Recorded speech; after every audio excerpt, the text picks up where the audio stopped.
Prorettur, kollegi, ħbieb, fisem id-Dipartiment tal-Malti nilqakom għal din il-lejla ta' tnedija ta' wieħed mir-rumanzi ta' Konċetta Brinkat. Lejla wkoll ta' kommemorazzjoni tagħha bħala l-ewwel mara rumanziera u xi ftit ukoll lejla nebbieħa dwar id-dinja tagħha. U l-proċess innifsu kif rumanz jgħaddi minn manuskritt għal xogħol ippubblikat. Oliver Friġġieri sikwit kien jgħidli b'xi xogħol tiegħu fidu. Dan ix-xogħol għall posterità. Jiġifieri għal nies li kienu se jiġu wara mewtu. Għarrejja li huma jridu jġibu fis-seħħ il-merti tax-xogħol tiegħu. Illum il-panel wiesa ta' kelliema li se jikkontribwixxu għal din il-konferenza jiffurmaw parti attiva mill-posterità ta' Konċetta Brinkat. Ir-rumanz issa jinsab f'idejna bħala pubblikazzjoni postuma li seħħet wara l-mewt tal-awtriċi, effettivament aktar minn 100 sena wara l-kitba blit tar-rumanz. F'sens verament fundamentali, iżda wkoll verament reali, il-letteratura dejjem hi postuma, għax bħalma ngħidu għal tarbija postuma li titwielet wara l-mewt tal-ġenituri, jew unur postumu li jingħata lil personaġġ wara mewtu, xogħol letterarju sikwit jitwettaq f'livelli ġodda ta' għarfien sew wara l-kitba tiegħu. Il-letteratura hija radikalment postuma għax dejjem tinsab f'idejn il-posterità. Għax mingħajr, pereżempju, riċerkaturi ħabbrika bħal professur Adrian Grima, li għandu għali kbir li ma ġiex fi żmien Konċetta, ir-rumanz tagħha ma kienx ikollu l-ħajja li se jieħu millum il-qudiem. Dik il-ħajja letterarja li Walter Benjamin isejħilha l-afterlife inevitabbli ta' kull xogħol kreattiv. Nistieden issa lil prorettur, il-professur Carmen Sammut, biex tagħmel id-diskors tal-ftuħ tagħha.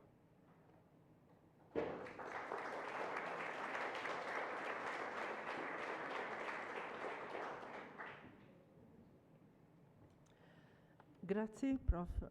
Mikallef. Minnaw l-dinja, n-nisa kellhom sem fundamentali f'kull familja, kull komunità, fl-istorja ta' kull nazzjon.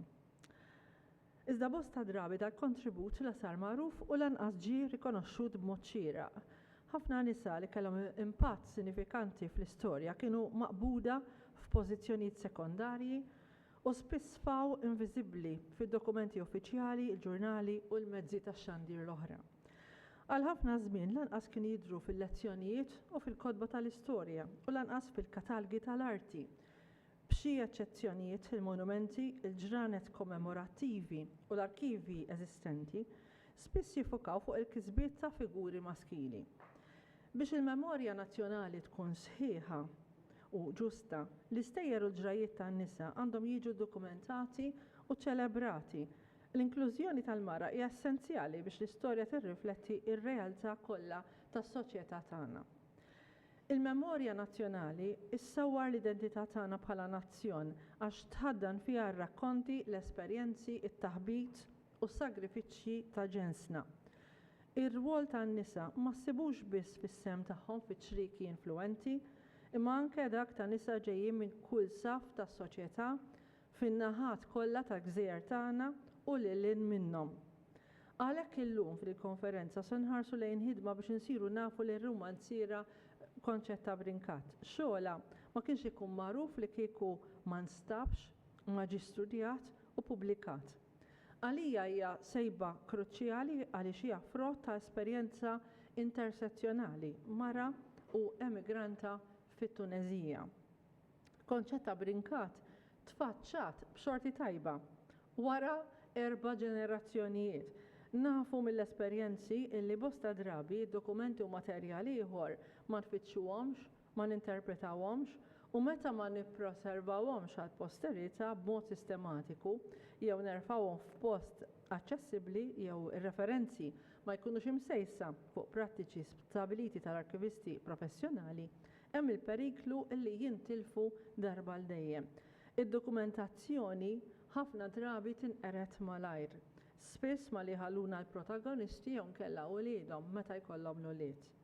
Allura ftit ta' xhur ilu tajjeb li nfakkar li hawnhekk konna nidejna il-repożitorji għan-nisa biex b'mod proattiv infittxu materjal u dokumenti ħalli l-pożizzjoni tal-mara fl-istorja ta' pajjiżna tibqa' teżisti tibqa' aċċessibbli u hawnhekk nappella għal min għandu materjal relevanti biex ikun jista' jikkontribwixxi għal dan ir-repożitorji.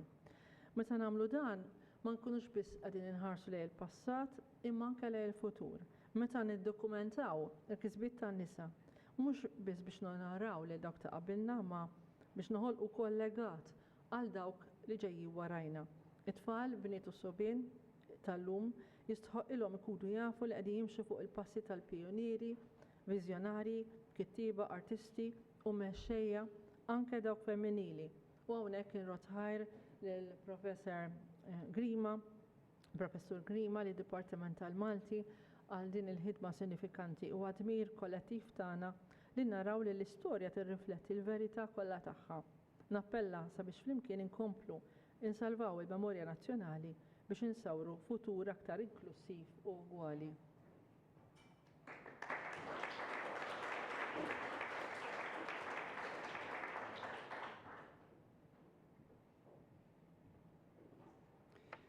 Ħanaddu issa minnu fih għal l-ewwel diskors tal-panel mill-professur fil-fatt Adrian Grima nnifsu kostum magħruf bi ħjata ġdida.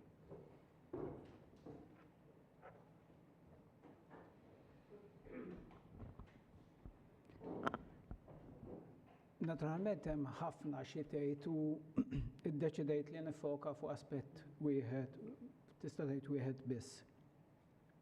Naħseb li dan kien romanz miktub biex jiġi ppubblikat u trid tagħmel argument fuq dan. Fil-manuskritt tar-romanz hemm indikazzjonijiet li Konċetta kitbet dan ix-xogħol biex jaqrah qarrejja li ma tafhomx il-pubbliku ġenerali u mhux biss ulieda jew membri oħrajn tal-familja. Naħseb li kitbitu biex tippubblikahu dan jidher l-aktar fl-istruttura nfisha. Għandek id-dedika, l-prologu, l-werrej tal-kapitli, l-offerta fl-aħħar. U speċjalment fil-ħolqien tal-isem letterarju tagħha Cornelia Melitesi li nistgħu nagħmlu kwarta nitkellmu fuq u għax interessanti ħafna, mhux se nagħmilha. U dan Cornelia Melitesi ħolqitu bħala l-isem letterarju tagħha.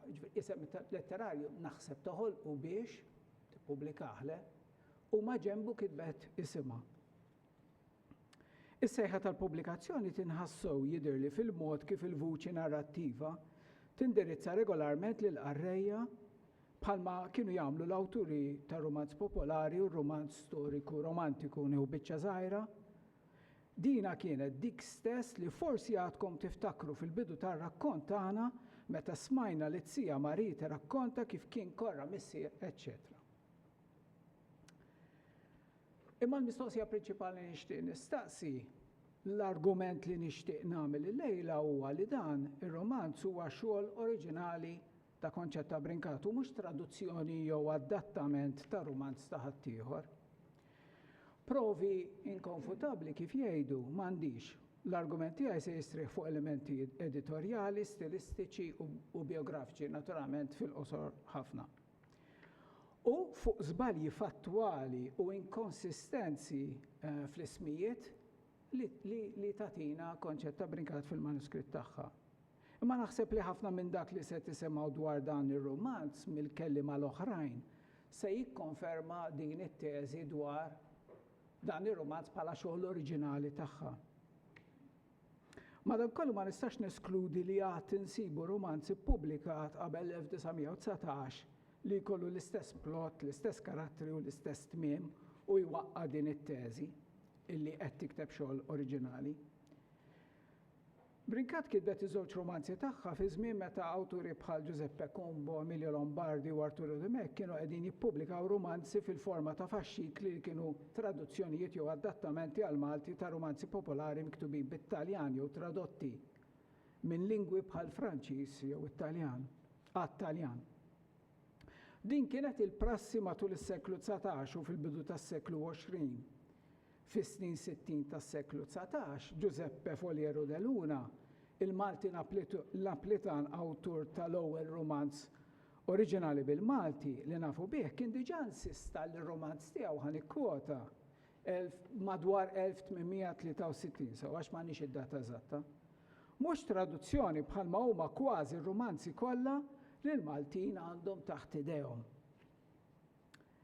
Fittixt fost l-ismijiet ta' romanzi bit-Taljan, bil-Franċiż u bl-Ingliż, u diskutejt anki ma' Merlin, ma' Lija, l-kollega tiegħi, li ħarġu qabel l-1919 biex nara ninserta xi titlu jixtiebaħ. L-uniku romanz li notajt huwa Victor u l'Enfant de la Forêt tal-1797 ta' awtur Franċiż li dak iż-żmien kien popolari ħafna u li llum m'għadux jissemma tant. L-istorja però għalkemm hija ambjentata f'foresta u għalkemm għandek l-isem doppju, speċi ma taqbel xejn ma dak li hemm fir-romanz ta' Concetta Brinkat li huwa romanz ambjentat fil-Revoluzzjoni Franċiża. Ngħid kelma fil-qosor, paragrafu fuq ir-romanz innifsu biex kolkom idea biex tifhmu ftit iktar sħabi li qraw ir-romanz fuq xi qed jitkellmu. Mela dan huwa l-kostum magħruf biex ngħidu hekk il-formula tar-romanz tal-faxxiklu li għadu joħroġ sal-lum, li għadu jiġi ppubblikat mill-ġdid sal-lum. Ambjentat fi żmien ir-Revoluzzjoni Franċiża, il-familja de Valère jew Louis mitluf ġewwa l-Bosk huwa l-istorja ta' familja ta' nobbli qalbhom tajba li binhom Louis jintilef ġewwa l-Bosk waqt li bl-għajnuna tal-qaddejja tagħhom ikunu qed jaħarbu mill-persekuzzjoni ta' dik li fir-romanz hija l-marmalja rivoluzzjonarja tas-Sankulotti. Ma' Hortensja u Edouard de Valère u wliedhom Louis u Mary Antoinette, hemm il-familja ta' Lamar ta' Hortensja Henri. Il-mara tiegħu Clotilde mill-Gżira Karibeja ta' Martinique, mara nikkwota sabiħa bi ġmiel singolari, u binhom Luciano jew Lolo.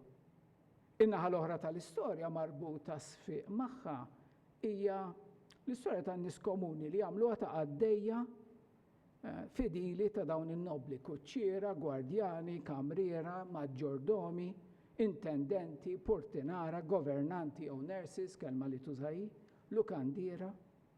Għalhekk minn banda mill-familji ta' nies twajba, sinjuri u fqar, imnebħin dejjem mit-tagħlim u l-valuri insara.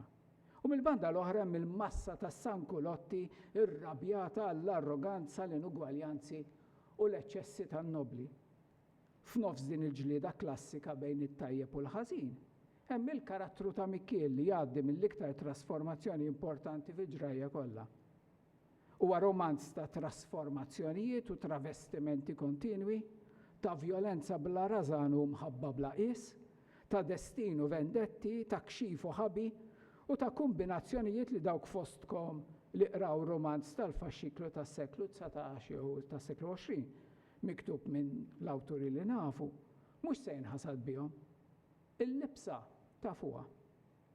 Ma daqatajn dan ir-romanz ta' Concetta Brinkat jiġbaħ ħafna lir-romanz popolari tal-faxxikli, ġrajja storika li sseħħ barra minn Malta, paragrafi osra, dialogi kontinwi, Malti pjuttost taljanizzati aktar x'kien jirrifletti iżjed it-taħdid tan-nies u jevita s-semitizzazzjoni tal-lingwa tal-awturi b'ambizzjonijiet letterarji, azzjoni waħda wara l-oħra, karattri u żviluppi narrattivi prevedibbli, imma fl-istess ħin interventi pjuttost strambi jew inspjegabbli bħal dawk ta' Gori li huwa wieħed mill-karattri fir-romanz li kienu jiqsu bħala saħħar, ħruxijiet u dmija, qlub kontinwament jinqasmu, gliegel ta' dmuħ, inċidenti, komplimenti u żvenimenti.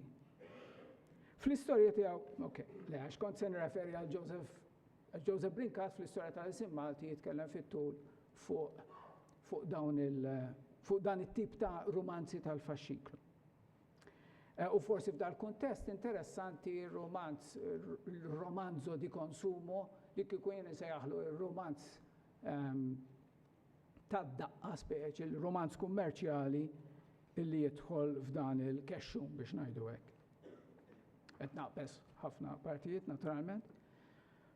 U dan huwa t-tip ta' dan huwa l-manuskritt, jekk tħarsu lejn il-ktieb sabiħ li għamlu l-klabb Kodba Maltin, ħataraw, mhux se taraw eżatt l-istess sentenzi, għax f'postijiet fejn jindher li l-sentenzi għandhom jingħaqdu flimkien f'paragrafi, għamilthom f'paragrafi u ma ħallejthomx sentenzi separati mingħajr ma missejt kelma waħda minn ta' konċetta, imma qisu kien jagħmel iżjed sens li tkun hekk. Naħseb dik edni wkoll.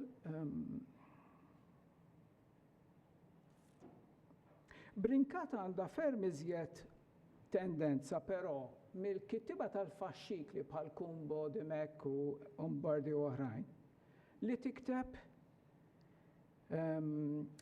sentenzi li jiddeskrivu sitwazzjonijiet u xeni, inklużi li kelli jiklu u l-ħwejjeġ li jkunu libsin il-karattri u li jfissru l-gosti individwali, l-pożizzjoni tagħhom fil-ġerarkija tas-soċjetà, ir-relazzjonijiet ta' bejniethom, id-dinamika tal-mument u l-bqija. Din għalija hija indikazzjoni li dan jista' jkun romanz oriġinali ta' konċett ta' Brinkat, tixli l-ġdid biex ngħidu hekk fil-kostum magħruf tar-romanz tal-faxxiklu. Naħseb li kieku dan kien sempliċement intrapriża kummerċjali bħalma kienu romanzi tal-faxxiklu li jingħad fil-familja li u lieda kienu d-dilettanti tagħhom. Kienet tkun ferm iżjed effiċjenti u ekonomika fl-użu tal-kliem, speċjalment fl-ambjentazzjoni. Fir-rakkont Brinkat, konċett ta' Brinkat, tinvesti l-passjonijiet tagħha fost l-oħrajn fejn jitlu l-ilbies u l-armar tad-dar tan-nobli u tan-nies komuni. L-aktar partijiet konvinċenti huma dawk li fihom tirrakkonta l-ħajja ta' kuljum ta' nies komuni bħala u bħal-familja tagħha. Nies li jridu kontinwament jissiltu mal-kuntrarji tal-ħajja u tad-dinja u li kull solt li jaqalaw nafu minn fejn ġabuh. In-nobli jgħixu ħajja irreali f'dan is-sens. Fuq id-deskrizzjonijiet ħadd issimgħu analiżi iktar attenta speċi mingħand il-kollegi tiegħi. Bħala din naħseb probabbilment l-iktar slide interessanti f'termini tal-argument dwar l-oriġinalità li nista' nippreżentalkom illum. Mela dan huwa paragrafu maqtuħ mir-romanz. U mbagħad iktar tard dal-paragrafu jidher f'verżjoni iqsar. Fil-kapitlu ta' wara għandi n-noti imma iktar tard. U meta jidher iktar tard għax qed naqbes, terġa' mhux biss jidher iqsar, imma tagħmel għandha frażi li tgħid li speċi kif smajtu fil-kapitlu ta' qabel, dik tagħha. Għaliex ix kienet qatat l-ewwel referenza, l-ewwel paragrafu. Il-punt x'inhu? Il-punt huwa li dan huwa xogħol tagħha li qed timmanipulah kif trid. Mhux sempliċement adattament da naħseb jiena. Ċertament mhux traduzzjoni fidila, imma adattament jista' jkun, imma ma nafx hemm ħafna elementi li naħseb li jissuġġerixxu bħal dan ta' Don Bastian. Fir-romanz l-ewwel kitbitlu ismu Bastian, u mbagħad tikteb Ambroċ. Jiġifieri kieku tkun qed tuża x-xogħol ta' ħaddieħor, tal-bidliet ma tagħmelhomx naħseb jiena. Hemm il-każ ta' Peppi s-Saħta u Peppi l-Misħut, ma naħseb li dan mhux argument b'saħħtu fuq l-oriġinalità.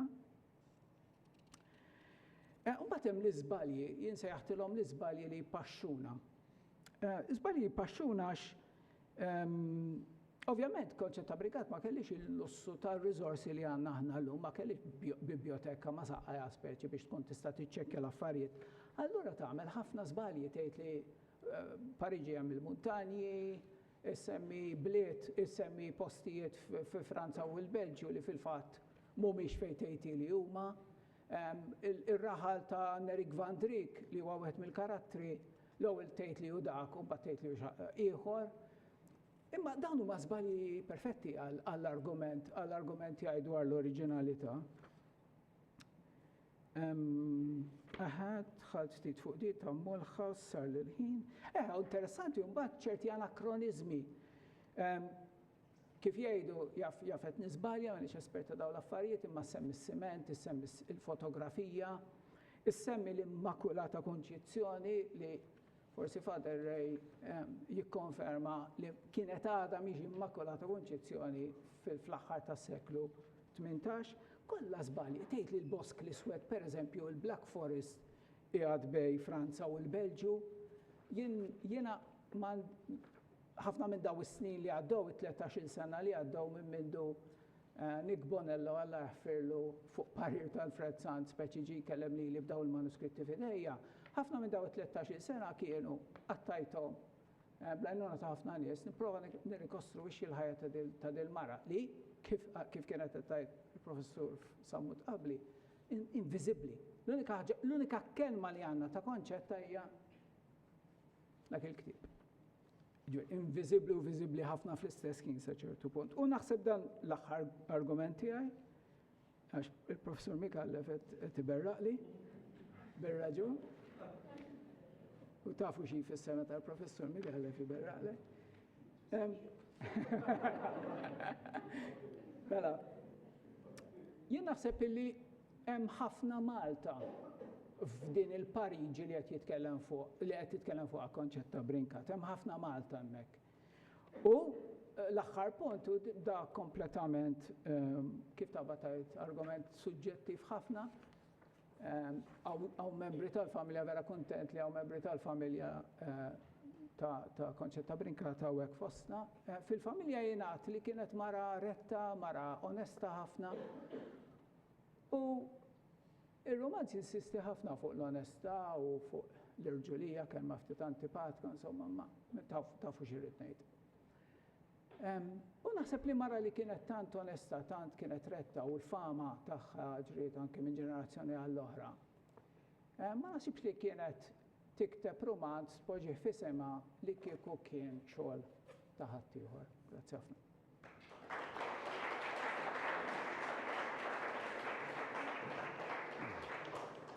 Grazzi Adrian. Kif nistgħu nimmaġinaw parti sostanzjali mir-realiżmu ta' romanz maħruġ minn manuskritt għal ġo pubblikazzjoni huwa xogħol sfiq kontinwu bil-momenti ta' disperazzjoni tiegħu u l-isfidi ta' traskrizzjoni. Min aħjar jista' jkellimna fuqha di ħlief il-persuna innifisha illi għamlet it-traskrizzjoni. Nistieden lissa Marja Simjana biex tkellimna dwar dan il-proċess.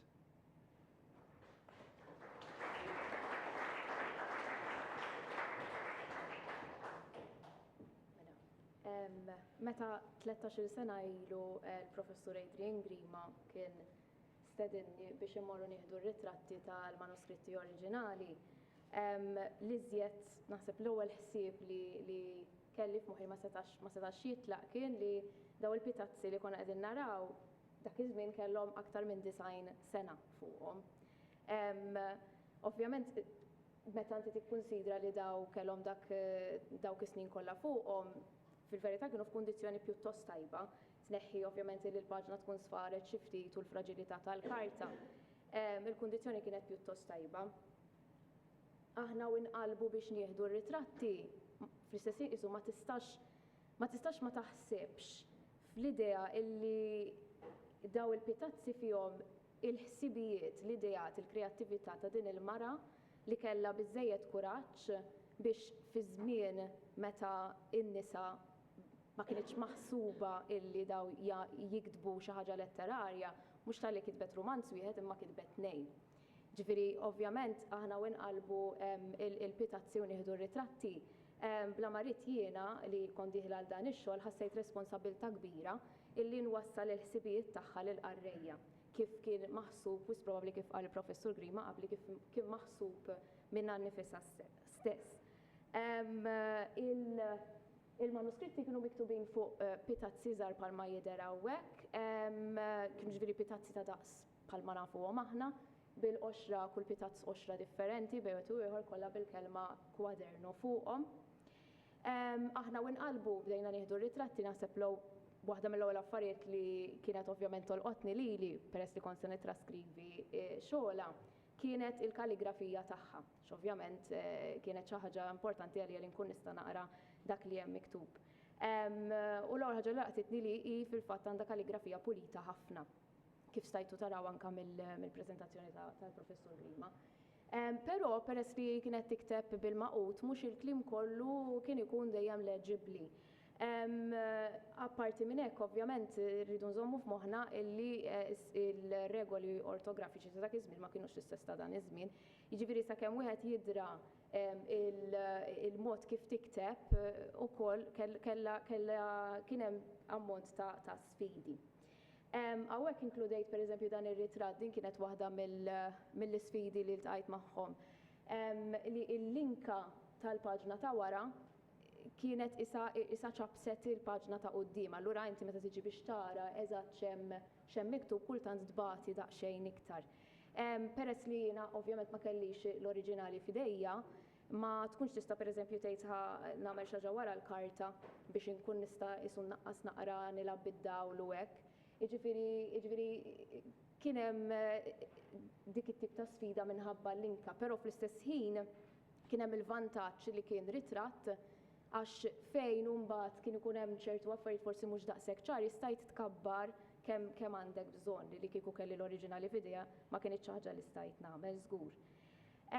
Il-Malti ta' Konċetta Brinkat huwa Taljanizzat ħafna, fil-fatt tistgħu taraw mir-ritratt ukoll. Pereżempju tuża CH biex niftehmu minn flok K għall-argument. Jiġifieri wkoll sakemm tidra is-sistem il-kitba tagħha f'dan is-sens, ukoll isu r-ritmu tax-xogħol jibda forsi daqsxejn bl-iskossi. Iktar u iktar meta ma stajtx toħodha bħala regola din, għax pereżempju mbagħad il-kelma toroq kitbitha bħalma nafuha aħna, ġifieri hemmhekk użat il-K kif nafuha aħna llum. ċertu kliem li llum jinkiteb bl-H pereżempju hija kitbitu bil-H. Allura pereżempju f'dal kassa u l-kelma deb turina illi jew tkompli tikkonfermalna li dak iż-żmien din il-kelma kienet tiġi pronunzjata mod ieħor milli nafuha llum. Tuża wkoll il-kelma jiena mingħajr il-IE bħalma nafuha aħna llum. F'dan il-każ pereżempju ir-raġuni kienet minħabba li l-j kellha dak iż-żmien kellha żewġ valuri, il-ħoss tal-j u l-ħoss tal-I wkoll. Imma f'dan il-każ aħna ddeċidejna li nużaw il-kelma jiena kif nafuha aħna llum biex il-qari jkun iżjed mexxej, pereżempju. Iltqajt ma' diffikultajiet oħra minħabba l-inkonsistenzi kif semma l-Professur Grima qabli, ġifieri pereżempju kien hemm ċertu ismijiet ta' karattri jekk issemmi 50 darba, 40 darba kitbitu mod u 10 darbiet kitbitu mod ieħor. F'dak il-każ pereżempju ddeċidejna li nżommu mal-maġġoranza, tara kif użatu fil-maġġoranza u tgħid ħanżomm miegħu. U anke pereżempju kien hemm kliem Taljanizzat bħalma jidher hemmhekk, pereżempju vittimi, ħallejnieh mbagħad dak ħallejnieh kif inhu għaliex ridna nibqgħu kemm jista' jkun lejali lejn is-silta oriġinali, lejn it-test oriġinali. Dik kienet waħda mill-ikbar sfidi. Jekk għandek x'tibqa' lejali kemm tista' anki għax il-kliem li tuża jikxef parti minn ħajjitha wkoll fl-aħħar mill-aħħar u għandu l-valur lingwistiku tiegħu wkoll. Lingwistiku u storiku, imma fl-istess ħin min qed jaqra ma trid naqqaslu daqsxejn id-diffikultajiet biex il-qari jkun iżjed mexxej. Allura dik kienet sfida pjuttost kbira li kienet tinvolvi ħafna konsultazzjonijiet ma' nies differenti, u mbagħad tieħu risposta forsi daqsxejn iktar tard fuq xi ħaġa titerġa' tmur lura fuqha wkoll. Jiġifieri daw kienu kollha diffikultajiet li kienu jirrikjedu ħafna żmien. Il-lingwa Taljana ma kienx l-unika lingwa li ħalliet influwenza fuq il-kitba ta' Konċetta Brinkat. Fil-fatt bħalma semma l-Professur Grima qabli, insibu anka kliem miktub bl-Ingliż bħal pereżempju hawnhekk jidhru nurse u baby, u anki kliem bil-Franċiż. Jiġifieri dak ukoll pereżempju jirrifletti il-ħajja tagħha minn xi kienet influwenzata hi. Allura dak il-kliem għażilna li nħalluh kif kien bħall-oriġinali. Waħda mill-isfidi wkoll kienet li jintuża għad sa kliem antik li m'għadux jintuża llum. Ovvjament dak il-kliem jirrikjedi ammont ta' xogħol ieħor. Trid tfittex biex tara minħabba l-ortografija għax din s'intendi mhix se tkun l-istess bħal tal-lum, se tfittex biex tara xi tfisser anke biex tagħmel nota fuqha. Ġieli kien ikun hemm kliem li forsi kollu ittra waħda li mhijiex eżatt. Bitra waħda jista' jkun li għandek kelma oħra kompletament differenti, jiġifieri kull darba trid tfittex u trid tkun ċerta minn dak li qed tara. Bħala l-istruttura tal-kitba tagħha, il-kitba ta' Konċetta Brinkat jiena naħseb li hija strutturata ħafna, ġifieri imqasma paragrafi li varjaw fit-tul kif semma l-Professur Grima qabli kien ikun hemm ċerti sentenzi li forsi jistgħu jingħaqdu ma' paragrafi oħra pereżempju. Imma imbagħad hemm il-kitba kienet imqasma f'kapitli u anke taqsimiet, ġifieri il-kitba tagħha kienet strutturata organizzata ħafna. Id-dialogi kienu jintużaw spiss fil-kitba tagħha wkoll, speċjalment fid-dialogi jkunu kun hemm ħafna l-indirizzi bejn il-karattri u l-indirizzi li tużaw ma pjuttost romantiċi, jirreferu għal xulxin Aziza Mama pereżempju. U dialogi minħabba dialogi fil-fatt il-qari il-kitba ġiet pjuttost mexxejja. Biex nikkonkludi, jiena naħseb illi t-traskrizzjoni mhijiex sempliċement proċess ta' l-ikkupjar ta' storja, biex sempliċement qed tikkopja storja, imma inti u tagħmel ix-xogħol inti qiegħda tifforma relazzjoni ma' persuna fuq medda ta' żmien differenti, ovvjament għaliex it-tnejn li aħna ġejjin minn żmien differenti.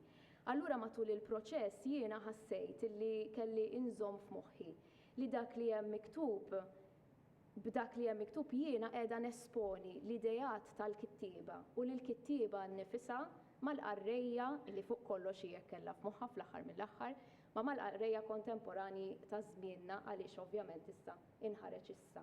Għalhekk ir-responsabbiltà biex jiena nibqa' aħna ċoja nibqgħu lejali kemm jista' jkun lejn il-kitba oriġinali kienet kbira ħafna. Personalment jiena dan il-manuskritt jibqa' f'qalbi għaliex kien l-ewwel xogħol ta' traskrizzjoni li għamilt. U nħoss li permezz tiegħu esperjenzajt l-ewwel kienet xi ħaġa ġdida lija u għaddejt minn esperjenza illi żewġet flimkien żewġ oqsma li huma l-qalbi ħafna, li huma l-letteratura u l-kodba. Grazzi.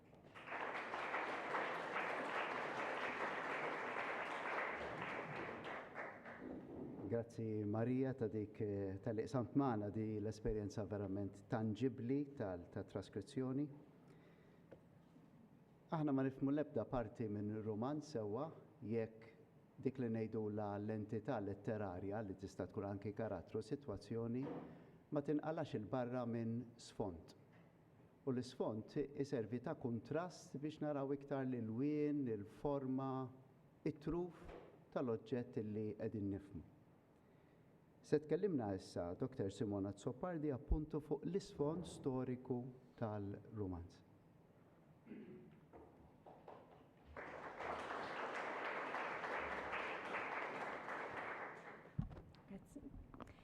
Mela ħanaqra x'qaluli biex naġġel. Fir-romanz insibu żewġ kuntesti ewlenin. Hemm il-kuntest storiku li fuqu jinfassla l-istorja u mbagħad il-ħin kollu jittawwal hemm ukoll il-kuntest kontemporanju ta' żmien Konċetta stess. L-ewwel sfond. Franza ma kellix rivoluzzjoni waħda, ma dik tal-1789 tibqa' rivoluzzjoni par excellence sinonima mhux biss ma' Franza imma mad-dinja demokratika liberali tal-punent. Ovvjament Konċetta ma kienx it-tir tagħha li tikteb l-istorja bħala history ippakjata bil-fatti kollha, għalija din kienet biss il-qafas fejn allura mhux kull episodju minn din il-lista nifed f'xogħla. Il-preżentazzjoni tar-rivoluzzjoni fir-romanz hi ssimplifikata bħala ġlieda bejn dak li sejjaħlu l-poplu l-baxx tas-Sankulotti u l-awtoritajiet tradizzjonali tal-ansja reġim. Il-Burboniċi tqaċtu mill-poter, in-nobiltà ġiet imżebilħa u l-Knisja Kattolika tneżżet minn setejta. Imbagħad segwa r-renju ta' terrur li ismu miegħu xerret il-biża' għal diversi Franċiżi, mhux in-nobli u tal-Knisja biss, imma kull Franċiż li fuq waqa' nitfa' suspett li ma kienx qed jaħdem għall-Patrija. F'partijiet tar-romanz id-dmija ċċarċar minn paragrafu għal ieħor f'dettalji xi minn daqqiet makabri li jaqbdu sitwazzjoni kważi assurda ta' attakki qtil, intriċċi u delitti. Għajla iperboli dawn. Konċetta daħħal ukoll referenzi għal gwerer rivoluzzjonarji u testendi l-kronoloġija għal bidu tas-seklu 19 sa wara l-waqa' ta' Napoleon Bonaparte, dak is-superf monarka tgħidlu li tilef kollox meta ma baqax jirrispetta lill-Knisja u lill-Papa. Jekk il-pożizzjoni tan-narratur hi dik ta' Konċetta, nazzardaw ngħidu li l-attitudni tagħha kienet antirrivoluzzjonarja. Dan meta tikkunsidra s-simpatija li tesprimi lejn in-nobli ta' qalbhom tajba għalkemm tistmer lil dawk li kienu supervi, is-simpatiji lejn il-Knisja u lejn nies komuni li ma kinux parti mid-diżordni. Din l-interpretazzjoni ma tantx taġġibni lili, għan f'Malta il-memorja pubblika għal biċċa l-kbira tas-seklu 19 u 20 kienet ġeneralment antagonista għal Franċiżi rivoluzzjonarji, repubblikani, antiklerikali, kif kienet tixed l-istorjografija tal-perjodu Franċiż f'Malta. Allura li Konċetta wkoll, minkejja li forsi kellha sentimenti pro-Franċiżi mit-tfulija tagħha fl-Alġerija Franċiża li jitpenġilna stampa oskura tar-rivoluzzjoni xejn ma nara ta' barra minn hawn. Jolqotni aktar il-fatt li l-istorja bħala history kienet tafa pjuttost sew, bħalma kienet taf ukoll aspetti mill-ġeografija urbana ta' Pariġi u ġeografija ta' Franza u l-Ewropa. Hawn qed naraw xi postijiet u siti li Konċetta semmiet. Jeżistu xi impreċiżjonijiet, imma xorta ħadt l-impressjoni li l-fatti għalija ma kinux sempliċiment aċċessorjali, imma prodott ta' riċerka u tagħlim. Dan l-ispunt stajt niżviluppah aktar meta ħarist mill-qrib lejn ir-rotot tal-immigrè, ċoħe refuġjati li telqu minn Franza lejn jew il-Belġju, l-Olanda u mbagħad l-Ingilterra, jew inkella lejn l-Iżvizzera, jew l-Italja, jew l-Awstrija. Konċetta bħal donnu ippakjat dak li kienet taf fuqhom u għaqdithom frotta waħda li għalkemm triġi storikament għandha biċċa minnha li mhix loġika f'dik li hi l-kontinwità ġeografika.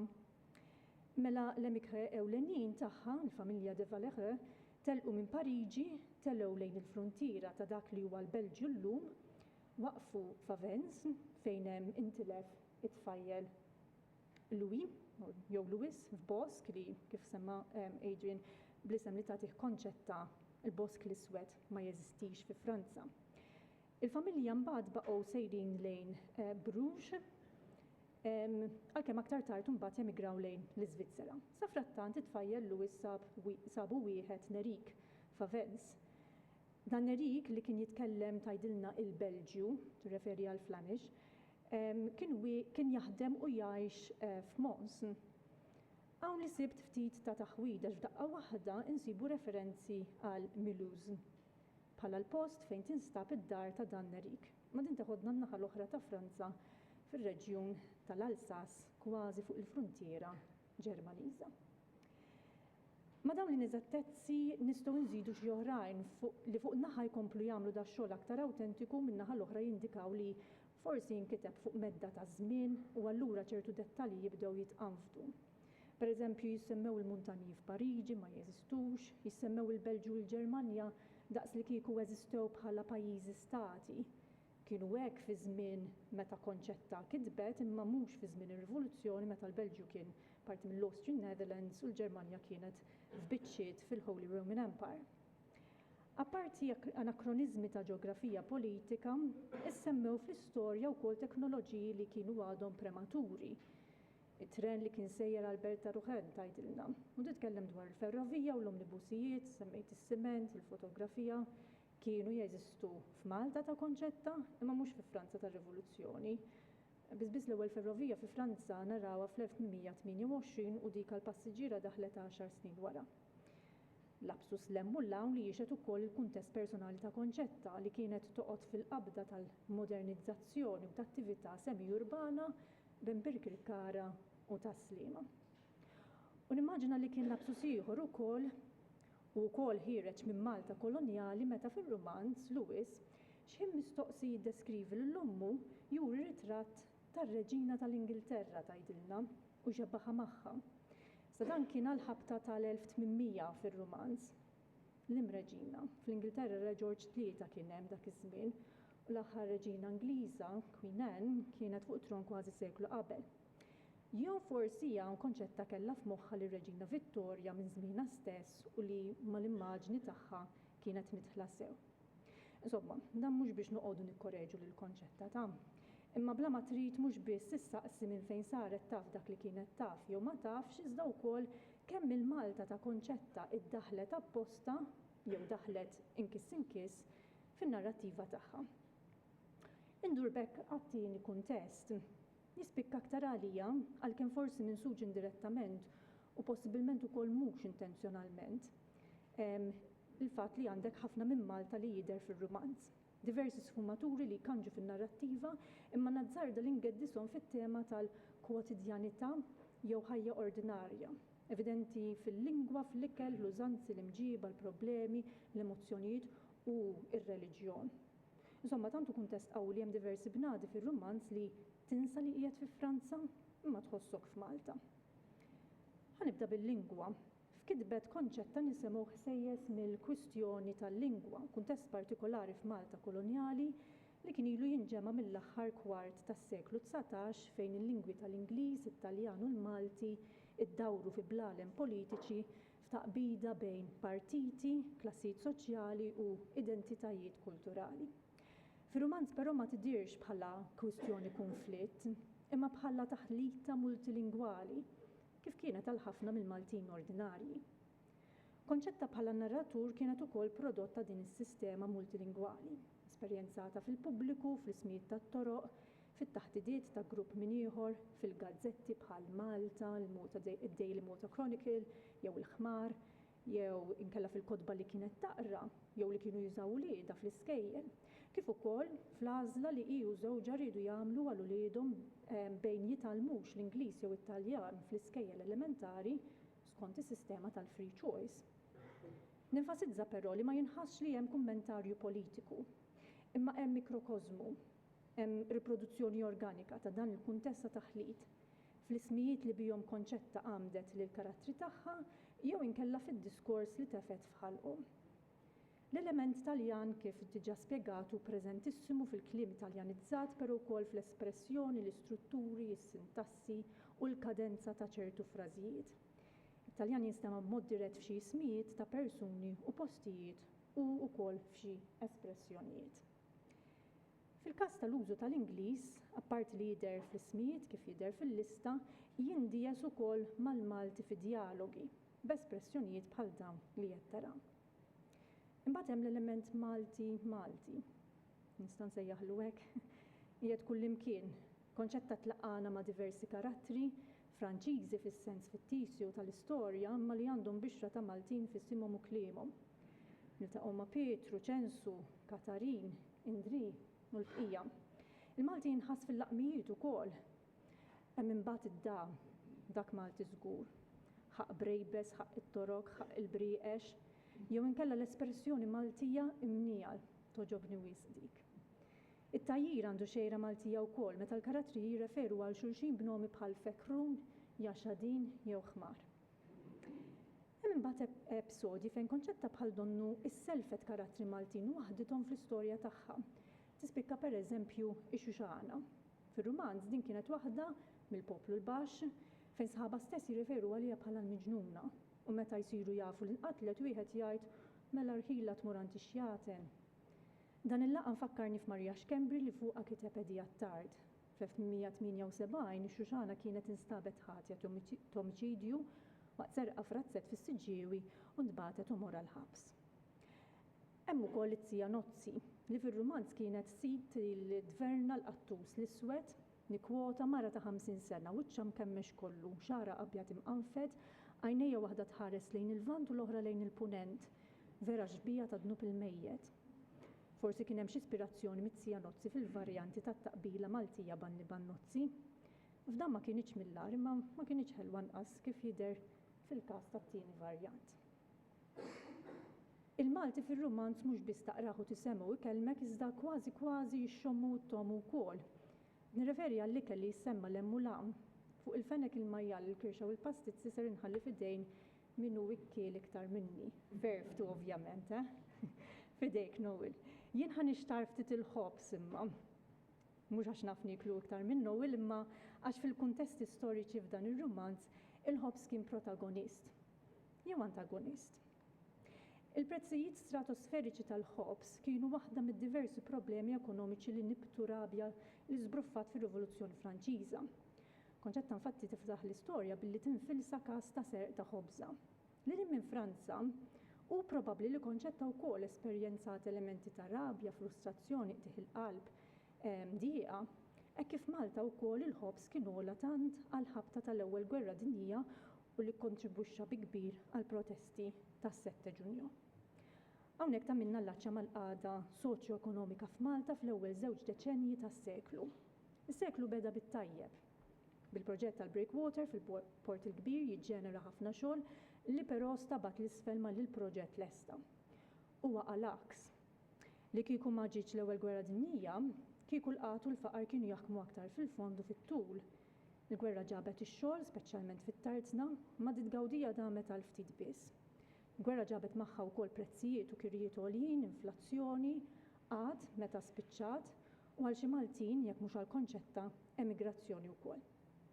Issa l-familja Brinkat ma jidirx li kienu sinjuri imma nqas ma kienu foqra net. Ejja ngħidu li dak ta' ċensu tagħha r-raġel tagħha kien l-unika dħul fil-familja numeruża ta' ġaruliet. Dan kien ħaddim mal-gvern u allura kien f'qagħda ħarira aħjar. Jidher li kien daħal mal-gvern bħala messaġġier u mbagħad foreman mal-Public Works.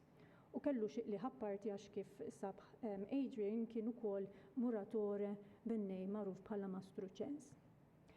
Minkejja li forsi l-familja Brinkat ma saqfitx wiċċa mat-teddida ta' Senzja, però l-għoli tal-ħobż ta' wara l-ewwel Gwerra Dinjija ma naħsibx li setet ma tħossux. Prezz ta' ħobża aktar minn tripla, imma l-pagi baqgħu baxxi. Għalkemm ma jinħax li konċetta qed tinqeda b'dan ir-Rumanz biex twassal xi karba kontra l-qagħda soċjo-ekonomika ta' żminijietha, ma nkunux sejrin żmerġ jekk nimmaġinawha tara paralleliżmi bejn iż-żewġ kuntesti ta' faqar u tbatijiet. Mhux ta' bxejn li l-folol qadbu dakinhar tas-7 ta' Ġunju għal raġunijiet oħrajn. Tajt konċetta kienet hemm. Konċetta ma kellix bżonn tinserta l-belt dakinhar biex tkun taf mill-qrib l-episodji li seħħu fil u barra l-belt. Biżbiss in-nutar Giovanni Gabaretta, residenti ta' Sliema fil-limiti tal-istess parroċċa ta' Konċetta tas-Sacro Cor, kien wieħed mir-rappreżentanti tat-tieni distrett fil-Kunsill tal-Gvern. U anke jekk ma kellhomx il-vot, Konċetta u Ċensu probabbli kienu jafu bin-nutar. Aktar relevanti minn hekk, wieħed mill-vittmi li żar wieħed, Manuel Attard, ukoll kien mill-istess parroċċa għalkemm kien Belti, residenti ftit pass il-bogħod mit-triq li fiha kienet toqgħod Konċetta. Nistgħu nimmaġinaw qalba tinasar issir taf bil-każ ta' Manuel u biex tara aktar is-sitwazzjoni kif martu li kienet ilha sfatar mlabbinhom li twielet f'Lulju ta' wara.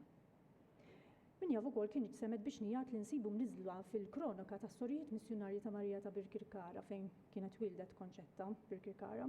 L-folla mill-belt kienet ser tmur lejn Birkirkara biex tivvendika ruħha minn min kien għamel profitti matul il-gwerra. Xejn ma ġara minn dan, imma fil-Ħamrun u ħall-Qormi il-proprjetajiet tal-importaturi tal-qamħ ta' Franċija u ta' Farrugia rispettivament ġarbu attakki. L-istess orijiet kienu waqfu adorazzjoni nhar id-9 ta' Ġunju għaż-żamma tal-paċi. Dawn l-ispunti huma frott ta' riċerki eżistenti ta' Patri Giuseppe Vella u Filipp Xwiereb. Nasal biex ngħid li t-tema politika marbuta mas 7 ta' Ġunju m'hemmx ħossa fir-rumanz imma tħossa xorta sa ċertu punt.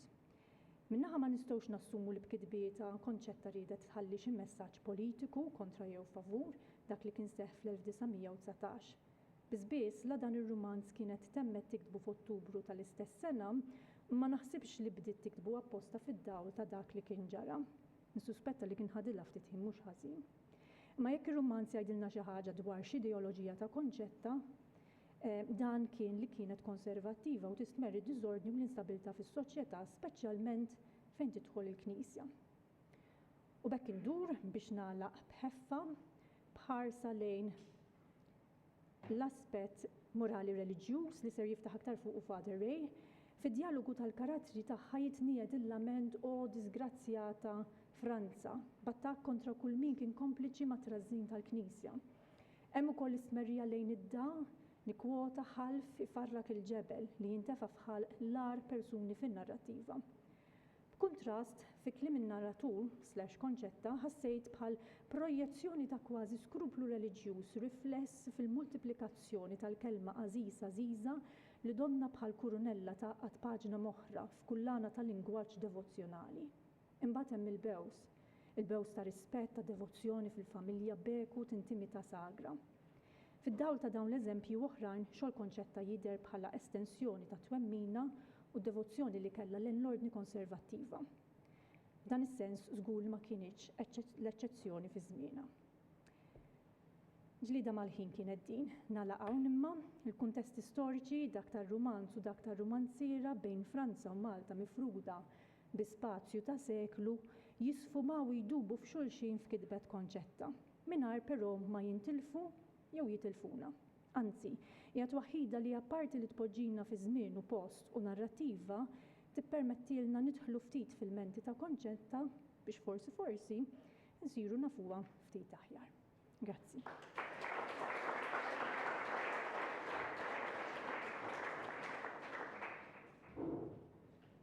Grazzi Simon ta' dik l-istampa verament vivida u wiesa tal-kuntest illi fih ir-rakkont qabbat l-eruq kreattivi tiegħu sewwa.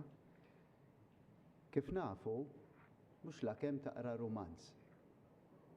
Il-ġeneru tar-rumanz jiddetermina t-tip ta' qari. Altru qed ngħidu rumanz psikoloġiku, rumanz gotiku, rumanz realist, rumanz storiku romantiku, dawn huma metodoloġiji letterarji differenti. Dr. Merlin Mallija se tkellimna propju fuq dal-aspett ġeneriku tal-rumanz.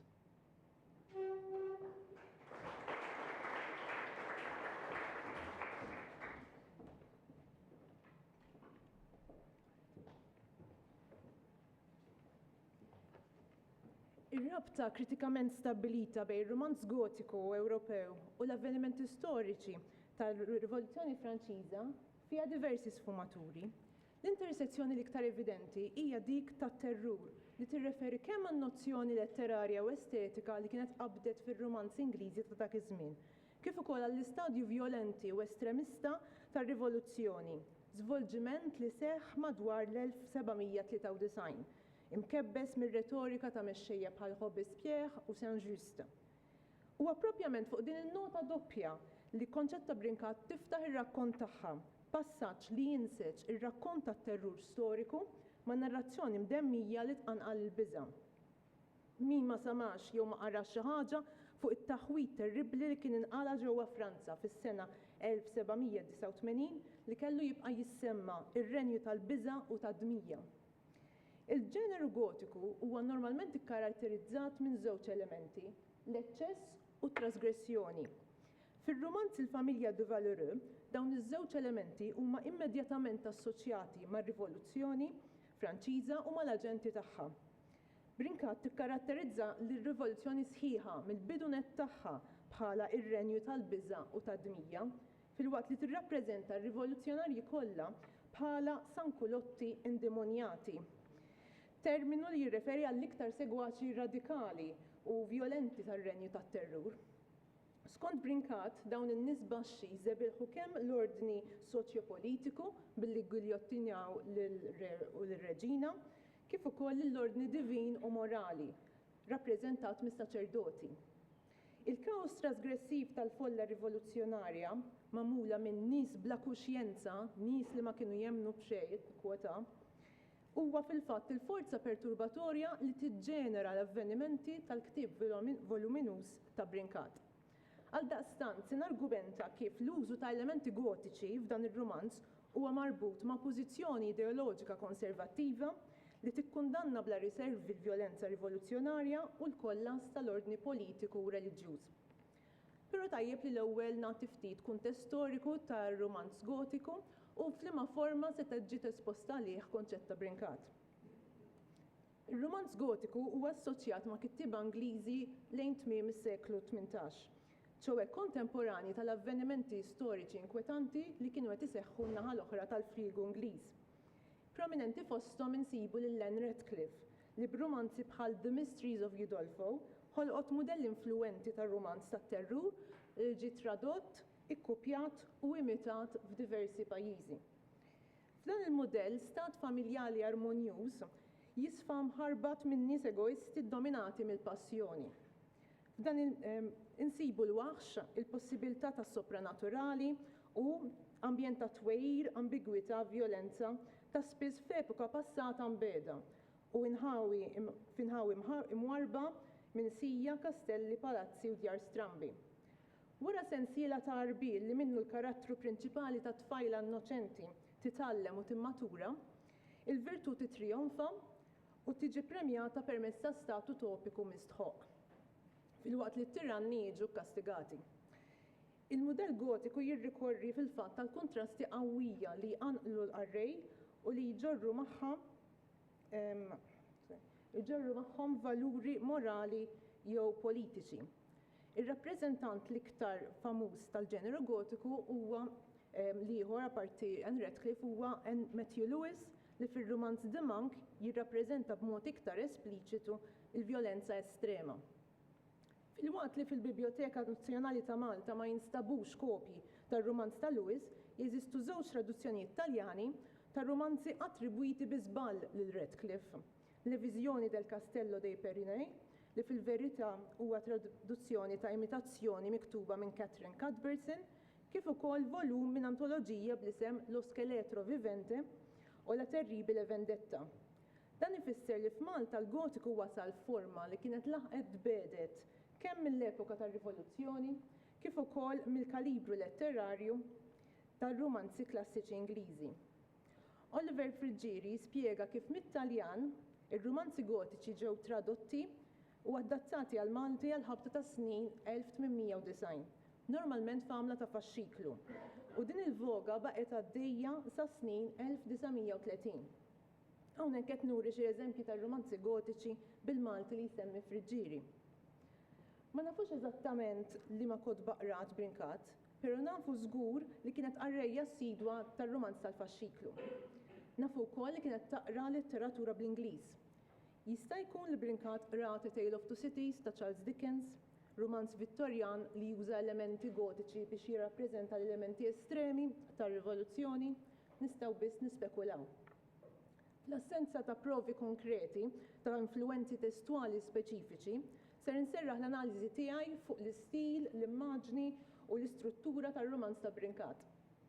Fil-familja de Valoureux insibu numru ta' elementi gotiċi li jżommu l-interess tal-qarrej u jżidu doża ta' drammatiċità, travestimenti, passaġġi sigreti fil-palazzi, karattri li jintilfu, jerġgħu jingħaqdu u aktar. Però apparti dawn l-ingredienti ta' tensjoni narrattiva, nippreferi nikkonċentra fuq l-aspetti tal-gotiku li jintrabtu mat-temi li tavvanza Brinkat. Bħal fil-mudell Radcliffean, ir-romanz ta' Brinkat jiftaħ bi stat familjali armonjuż li jisfa' mħarbat, dak tal-familja aristokratika ta' de Valoureux, familja ġeneruża u monija b'rikkezza u sbuħija. L-isħab ta' twejr storiku ġa jibda jinġema u episodju li rkaċċa huwa dak tar-raħħala sabiħa u innoċenti li tispiċċa priża f'nassa diabolika ta' seduzzjoni imħejjija mill-Viskonti ta' Losanna. Dawn l-elementi iħejju t-triq għax-xejra aktar gotika li jieħu ir-romanz fit-tieni taqsima tiegħu. Bl-irruzzjoni tal-kaos rivoluzzjonarju, tal-libertinaġġ tas-Sankulotti u tal-ħakma tal-istinti ta' mibeda ta' dak li tsejjaħlu il-poplu l-baxx. Ser nagħti xi eżempji ta' kif Brinkat tuża konvenzjonijiet gotiċi biex tirrappreżenta r-renju tat-terrur. Episodju partikolari tal-virtù medda minn forzi tiranniċi huwa dak tal-attakk fuq il-Kastell tal-Amar, fejn inqatlu s-servi tal-Baronissa Clotilde u din tiġi mġiegħla tilbes il-barjola l-ħamra tas-Sankulotti. F'dan il-mument, Brinkat toħloq immaġni memorabbli tal-purità u l-innoċenza tal-Baronissa, bejn terrur u reżiljenza, li tfakkarna f'dak li nsejħulu l-Virtue in Distress ta' Radcliffe. Nikwota, poġġuta fuq driħ il-baruni biċ-xkejken lolo fuq drija, il-Baronissa libsa l-abjad, xuxita twila maħlula fuq spalleha, bil-barjola ħamra f'rasa, sabiħa biġmil singolari għalkemm mejta bil-biża', kien fiha tassew kwadru li l-ebda pittur ma rnexxielu jagħmel bħalu. F'silta oħra, Brinkat tintensifika l-kuntrast qawwi bejn soru martri minn familja nobbli, nikwota, wiċċ ta' anġlu ta' ġmiel infinit, għajnejha żoroq, bajda fina, u ċorma rivoluzzjonarji nisa li jaħqruha u joqtluha, folla ta' mġienen, donnom furji ħerġin mill-infern. F'ċertu sekwenzi fejn tiġi drammatizzata l-vjolenza bla rażan tal-folla d-delirjata, l-istil ta' Brinkat iqarreb iktar lejn il-waħx grafiku ta' Matthew Lewis. Insibu għalhekk iperboli infernali bħal konfużjoni l-aktar kbira kienet tirrenja f'dak il-ħin. Kienu donnom ħarġu d-demonji kollha mill-infern. L-indemonjati ta' Sankulotti kienu jiġġerrew mat-toroq, dulur, biki, rovini saħta kienu jħallu kull fejn jmorru. Nistgħu nikkomparaw dawn il-passaġġi ma' xena mir-rumanz ta' Lewis The Monk, fejn madri kattiva ta' kunvent fi Spanja tisfa' vittma ta' massakru kollettiv. Ix-xena ta' Lewis tispira ruħha ċarament mill-vjolenza rivoluzzjonarja li kienet isseħħ fi Franza u tuża termini mill-aktar xokkanti u tal-waħx li jattiraw saħansitra l-ammirazzjoni tal-Marquis de Sade. B'dan il-mod, Lewis jissensazzjonalizza r-rabja mdemmija li l-bniedem kapaċi jaqa' fiha. Hawnhekk toħroġ differenza essenzjali bejn il-gotiku tradizzjonali u dak użat minn konċett ta' Brinkat. Il-ġeneru gotiku huwa tipikament antiklerikali għall-aħħar. Il-patrijiet jew is-sorijiet huma normalment il-villani tar-rakkont u l-kunventi jkunu popolati minn individwi sadisti maħkuma mill-ambizzjoni. Min-naħa l-oħra, ir-romanz ta' Brinkat u l-viżjoni tagħha tal-eċċess u trasgressjoni jibbażaw ruhom fuq boxla morali imsejsa fuq ir-reliġjon Kattolika u speċifikament fuq it-tagħlim tal-Knisja. Skont Brinkat, il-kaos u l-vjolenza daħlu fi Franza la darba l-poplu beda jżeblaħ ir-reliġjon u s-saċerdoti. Mhux tal-li s-Sankulotti huma koroħ pesta, konformament mal-konvenzjoni gotika li turi l-ħażen morali mill-apparenza fiżika, tal-li għandhom nikwota wiċċ idnu bil-mejjed. Just smajni actually. F'dan l-eżempju, Brinkat iżżid dimensjoni reliġjuża normattiva mal-karatterizzazzjoni gotika bbażata fuq il-fiżjonomija. Fil-fatt nistgħu ngħidu li l-loġika tal-avvenimenti tar-Rivoluzzjoni Franċiża mhux ippreżentata mill-lenti ta' ideoloġija soċjopolitika partikolari, imma minn dik ta' pjan provvidenzjali divin li jippremja lit-tajjeb u jikkastiga lil ħażin.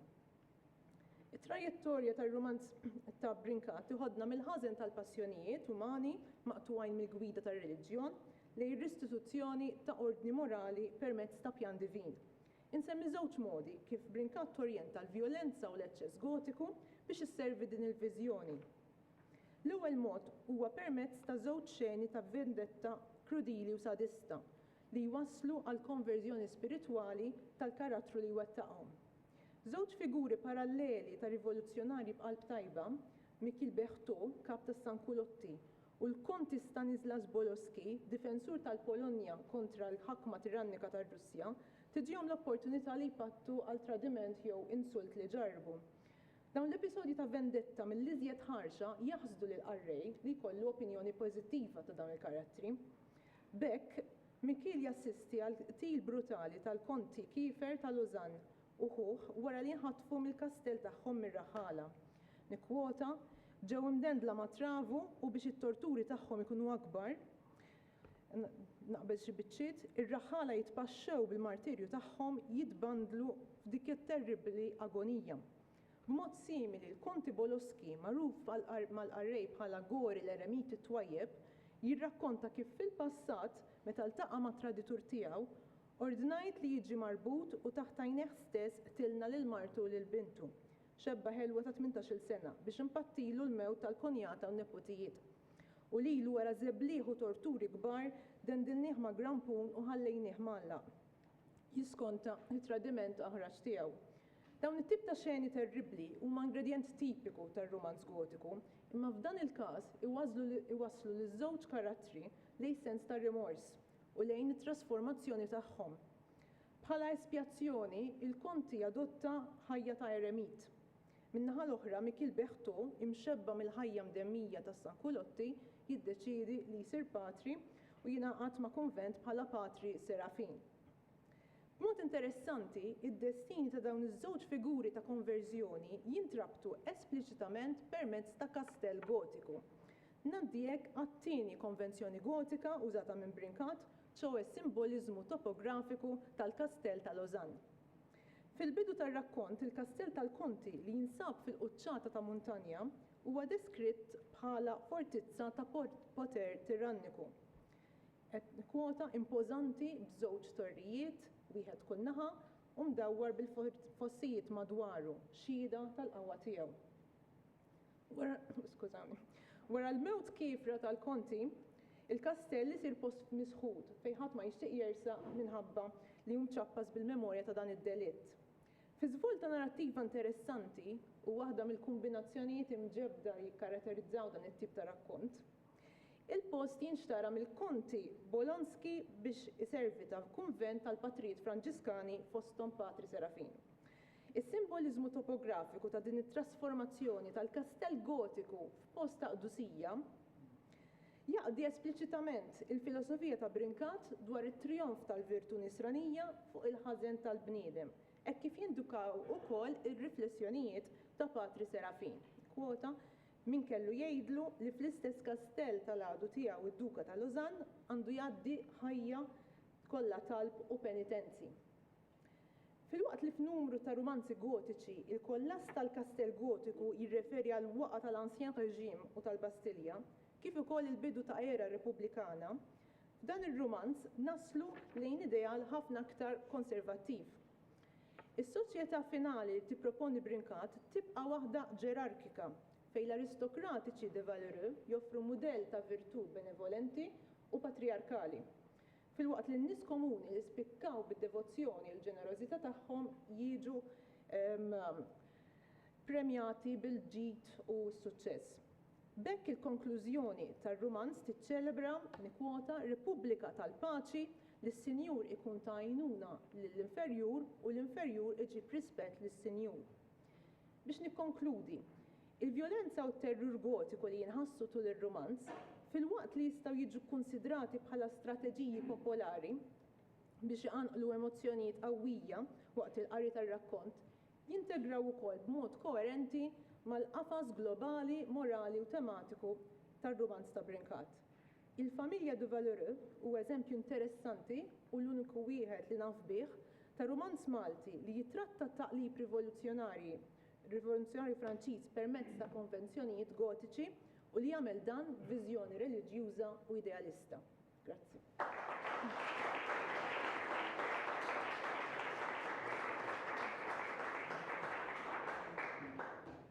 Grazzi Marilyn tal-li daħaltna f'dawk il-mekkaniżmi gotiċi, l-orrur, is-sensazzjonaliżmu, is-sens ta' ħażen dominanti.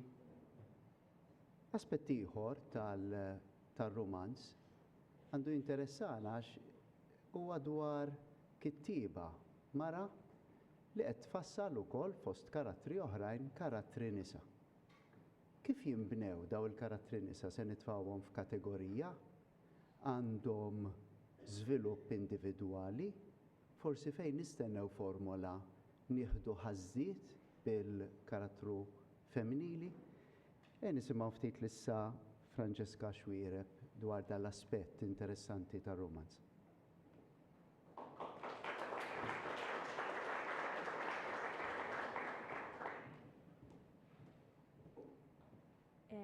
Mela, kif qal tajjeb il-Prof Mikallef, jien ser nkun qed niddiskuti kif jiżviluppaw il-karattri femminili fir-romanz. U għalhekk għal dan il-għan jiena applikajt qafas teoretiku femminista b'mod partikolari dak ta' Elaine Showalter, Lucy Irigaray u Hélène Cixous. Mela, Elaine Showalter tiddeskrivi il-mument femminili fil-kitba tan-nisa bħala mod illi turi kif ħafna kittieba nisa kellhom jimitaw il-forom maskili.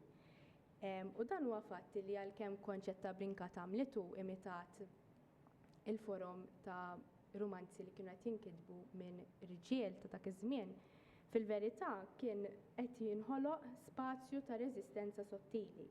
Pereżempju, fil-każ ta' Katarin li hija mara miż-żewġa li għandha lealtà lejn is-sagrament taż-żwieġ u lejn Alla, u naraw kif permezz ta' kliema u l-esperjenza tagħha turi wkoll kif tista' sservi ta' mudell morali u spiritwali aktar minn sempliċi mara li taqdi d-dmirijiet tagħha. Kontra xi ħaġa li hija opposta għal każ ta' Katarin għandna dawk in-nisa li jibqgħu anonimi. Pereżempju, dawk li Brinkat jew in-narratriċi tissejħilhom nisa ċrieċer. Dan l-aġġettiv tuża ħafna u tkun qed tirreferi għal grupp ta' nisa li tintilef fil-massa flok ma jkollhom il-vuċi qawwija bħal ta' Katarin, tajjeb tispiċċa tiġi miċħuda l-vuċi femminili. Allura dan kif jidher is-silenzju bħala reżistenza. Fil-verità huwa jfisser li anke n-nisa li ma jidhrux bħala ribelli għax ma nħoloqx tensjoni bejn is-sess maskili u femminili, jopponu forom ta' degradazzjoni jew kaos morali billi jużaw l-awtorità tagħhom fil-familja, fir-reliġjon u fis-soċjetà. Ir-reżistenza tagħhom jiġifieri bħal ta' Katarin mhijiex rivoluzzjonarja, però hija sottili u morali u bekk taħdem fid-del tal-patriarkija. Xi ħaġa oħra interessanti hija l-mod ta' kif il-mara tidher bħala oġġett jew komodità. Il-feminista Lucy Irigaray tispjega kif is-sistemi patriarkali jikkummerċjalizzaw il-mara u kif il-ġisem femminili spiss jintuża bħala proprjetà li tinqasam jew tinxtara permezz ta' żwieġ. Eżempju mir-romanz huwa meta is-Sankulotti jaħbtu għall-kastell tal-Barun u l-Baronissa tal-Amar. Il-Baruni tajjeb dak iż-żmien ikun magħluq ġo ċella is-Sankulotti kienu diġà qabduh, allura l-Baronissa Clotilde tidher tikkumbatti waħedha ma' din is-sitwazzjoni. Fil-fatt hawnhekk tiġi ttrattata bħala oġġett għaliex nikkwota is-Sankolotti jirreferu għaliha bħala ġawra li wieħed jista' jippossedi u għalhekk naraw il-mara bħala oġġett ta' kummerċjalizzazzjoni. Però mbagħad min-naħa l-oħra tajjeb fl-istess episodju Clotilde turi l-kuraġġ tagħha tajjeb għaliex tippretendi li tissottometti ruħha għal-libertà tas-Sankulotti sabiex teħles lilha nnifisha minn din il-tensjoni. Allura hekk f'dan l-episodju hemm it-tensjoni bejn mara li hija qed titqies bħala proprjetà jew aktar milli proprjetà bħala ġawra. U mara li hija bħala suġġett li kellha il-choice tagħha l-għażla tagħha li tagħżel kif għandha tinħeles minn din it-taqbida. Il-feminista Hélène Cixous fl-idea tal-ekritur feminin tajt li l-kitba tan-nisa għandha tkun spazju ta' solidarjetà u ta' espressjoni komuni fejn il-mara tikteb lilha nnifisha u l-oħrajn. Issa, sfortunatament konċett ta' brinkat ma kellix dan iċ-ċans għaliex ma rnexxiliex twassal ir-rumanz tagħha lill-qarrija u forsi anke tħajjar lill-awturi nisa oħra jikbu, però din is-solidarjetà tidher fil-karattri. Pereżempju, brinkat fir-rumanz ma tippreżentax lil mara biss bħala individwu iżolat, dejjem tagħmilha parti minn komunità. Anke jekk forsi f'xi waqt tinħass li il-karattru jidher waħdu, lejn l-aħħar tat-taqsima dejjem ħajidħol f'xi tip ta' grupp. Pereżempju, jekk hemm nisa jew mara ċerċura li tidher tagħmel qatt vjolenti jew forsi li jmur kontra r-reliġjon u l-fidi, fl-aħħar mill-aħħar dik ser tmur mal-grupp tan-nisa ħżiena jew bla moralità. Allura nista' ngħid li din is-sororità toħloq alternattiva għall-oppressjoni maskilista. Eżempju ieħor mir-rumanz huwa meta Giannina tilqa' lil Lewis li kien intilef ġol-bosk u trabbih bi ħniena daqs li kieku kien wieħed minn ulieda. Hawnhekk allura mbagħad ukoll terġa' tidher is-sororità materna.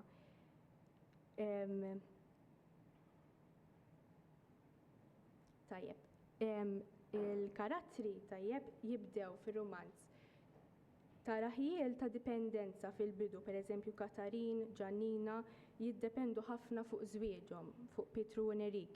U xi ħaġa li hija parallela hija li fi żminijiet differenti kemm Pietru kemm Nerik ikollhom inċident fuq ix-xogħol u jispiċċew bla xogħol. Din taffettwa b'mod ikraħ u finanzjarjament il-familja u għalhekk twassal biex il-familja tbati f'dawn il-momenti li dawn in-nisa ma narawhom jieħdu azzjoni ta' xejn ħlief li juru kemm huma emozzjonati u li ma jistgħu jagħmlu xejn. Imbagħad minn dipendenza nibdew naraw dik it-tip ta' ribellioni sottili, fis-sens li Katarin turi l-qawwa morali tagħha billi tagħti l-pariri lill-oħrajn dwar iż-żwieġ u l-fidi.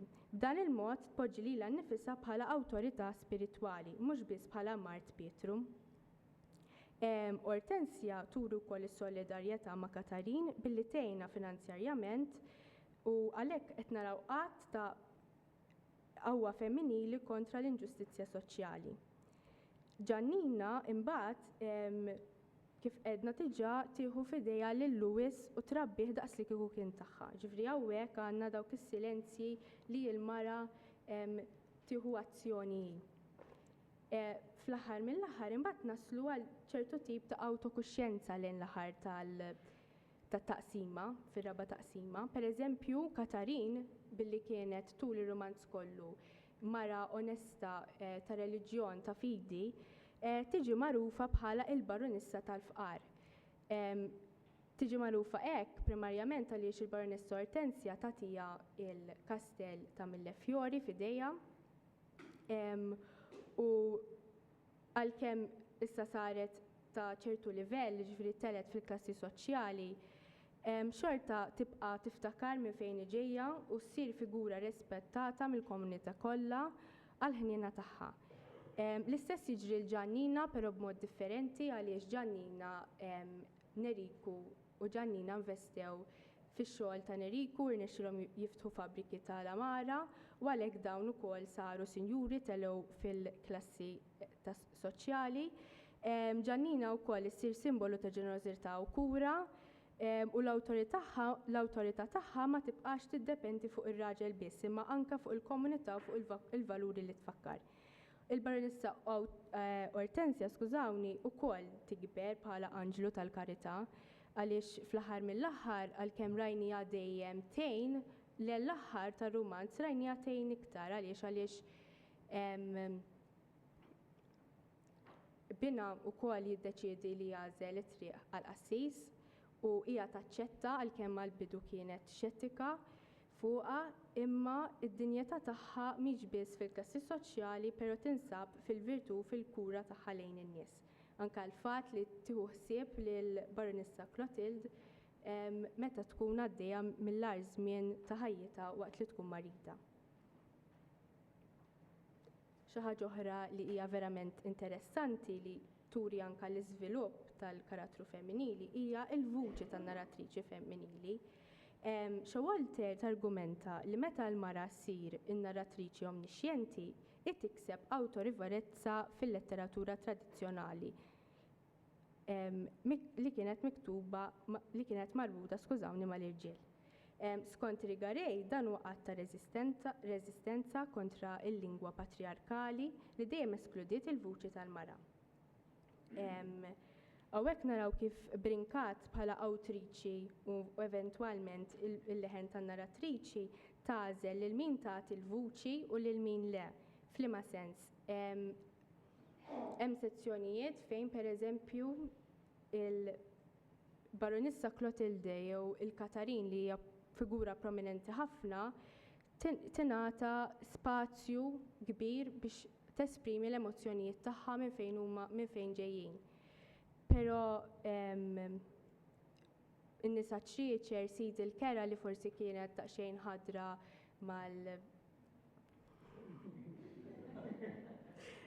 li kienet daqsxejn kattiva, skużawni.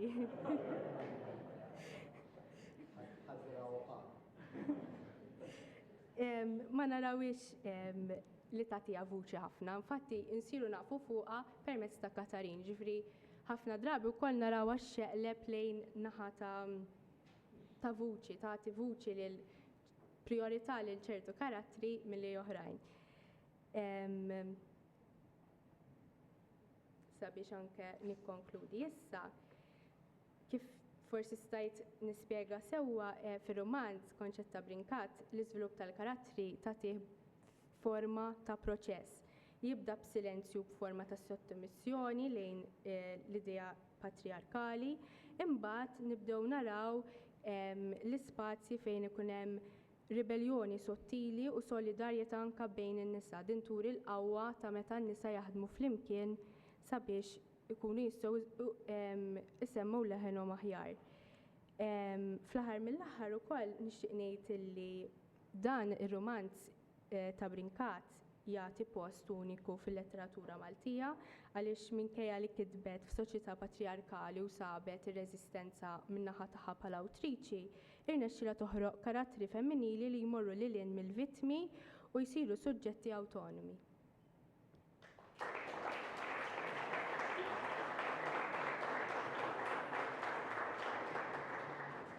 Grazzi Francesca tal-li urejtna kemm ma nistgħux nissimplifikaw karattru x'hekk karattru huwa fi żvilupp waqt rakkont, mhuwiex kategorija u kultant karattru jinferaq matul ir-rakkont f'dispożizzjonijiet differenti anke li jmerru lil xulxin. Naħseb dan li uritna Francesca. Issa sinjuri għandna pawsa issemgħu l-avverbju u l-aġġettiv verament qasira ta' madwar 10 minuti jekk jogħġobkom għax ħabba li kellna problema teknika fil-bidu kellna nibdew ftit tard. U mbagħad inkomplu bit-tieni parti. Min għandu bżonnijiet li jeċċedu l-10 minuti fittxu il-first come first served servizzi tal-Università u għatu bil-minkeb. Imma għaw fil-ħin. Grazzi.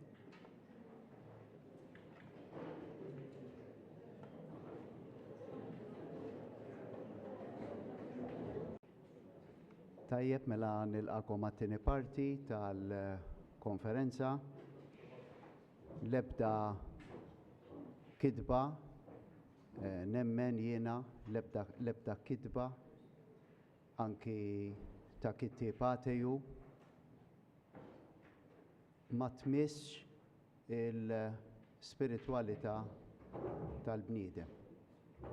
Ixini l-forma li tieħu dik l-ispiritwalità, l-orjentament ta' twemmin li jieħu. Jiena darba niftakar aneddotu żgħir ħafna li se nsemmi ħaġa importanti ħafna għad-diskussjoni li jmiss ta' ħabib tiegħi illi kienet jixxabbat ma' irdum u kien dikjaratament ateju imma l-ewwel reazzjoni meta ħassu qed jaqa' L-ewwel reazzjoni li kellu meta ħassu qed jaqa' kienet għajta reliġjuża. Illi hu stess kantax ma stax jifhem minn fejn ġiet.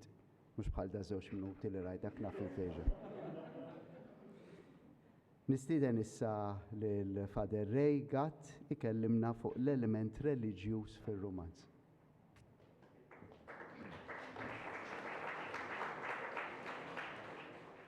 Kemm nagħmlu daqsxejn pawża riklami qabel kemm ninformawkom li l-ktieb qiegħed għall-beħ fuq wara ta' min jixtieq jixtrieħu mhux ħajbqa' magħna sal-aħħar.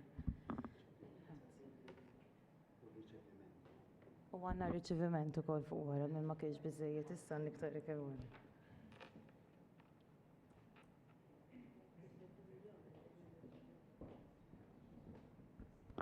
X'inkella nkunu ġejna li xejn, ma nbijgħux il-koll. Mela, ċerti affarijiet diġà issemmew għaliex ħadd ieħor diġà daħal fil-territorju tiegħi. Imma kif qed taraw ġifieri it-temi jidħlu f'xulxin u għalhekk ħanipprova jien nitkellem fuq it-tema li Adrian tani. Mela, fir-rumanz tagħha Konċetta Brinkat mill-bidunet turi t-twemmir reliġjuż tagħha. Għaliex mill-ewwel paġna bid-dedika li hija tikteb sal-aħħar paġna tar-rumanz wieħed jista' jinnota l-influwenza kbira tal-fidi kattolika li kienet ħadda. L-awtriċi tippreżentanna l-familja De Valera bħala dik iċ-ċellola morali u spiritwali li fuqha huwa mibni r-rumanz. Bħala dik il-familja mudell li fiha nistgħu nilmħu iktar ma jiżviluppa ir-rakkont il-karatteristiċi tas-sagra familja ta' Nażaret. Għalkemm din il-familja tgħaddi mill-maltemp tal-ħajja hija tibqa' soda fil-fidi nisranija u tibqa' tgħix il-virtujiet u l-valuri li kienet temmen fihom. Interessanti li Konċetta tiddedika l-bidu u t-tmiem tal-kitba tagħha lil Marija Immakulata. Adrian l-ewwel semma jekk kienet diġà teżisti, d-Domma Marjana tal-Immakulat. Fil-fatt kienet diġà teżisti għaliex ġiet definita mill-Papa Piju IX fl-1854, jiġifieri ħafna qabel. Eżatt, imma Konċetta qed tikteb wara dan iż-żmien. Ekku, Konċetta tiddedika l-bidu li ġiet imsemmija liha, Konċetta hija msemmija għal Immakulata, Kunċepiment Immakulat. U ġiet imsemmija liha biex din tipproteġiha matul ħajjitha. Brinkat li kellha formazzjoni nisranija iżżewwa r-rumanz tagħha b'element reliġjuż nisrani u li fil-fema tiegħi dan kien ċertament jien naħseb l-għan prinċipali li għalih hija kitbitu. Ir-rumanz kif diġà smajna għandu sfond storiku tar-Rivoluzzjoni Franċiża u l-awtriċi fil-kitba tagħha tagħtina l-ġrajja li għaddew minnha diversi karattri li kienu jħadmu twemmin nisrani u li kienu ġejjin minn kull qasam tas-soċjetà Franċiża ibda minn nobli, l-kleru reġjużi, r-raħħala u spiċċa fir-rivoluzzjonari. Ir-Rivoluzzjoni Franċiża ma kienitx biss konflitt politiku imma aggressjoni vjolenti fuq il-fidi kattolika u fuq dawk li jħadnuha. Fil-fatt, għexieren ta' nobli, saċerdoti, reliġjużi nisa u rġiel spiċċaw eżiljati jew maqtula. Nieħu mill-ordni tiegħi, l-ordni Dominikan ukoll. Il-patrijiet li kienu ħafna ġew eżiljati, espulsi minn Franza. Ħallija li mbagħad matul iż-żmien erġajna tħanna u bħalissa għandna preżenza sabiħa ħafna ġewwa Franza.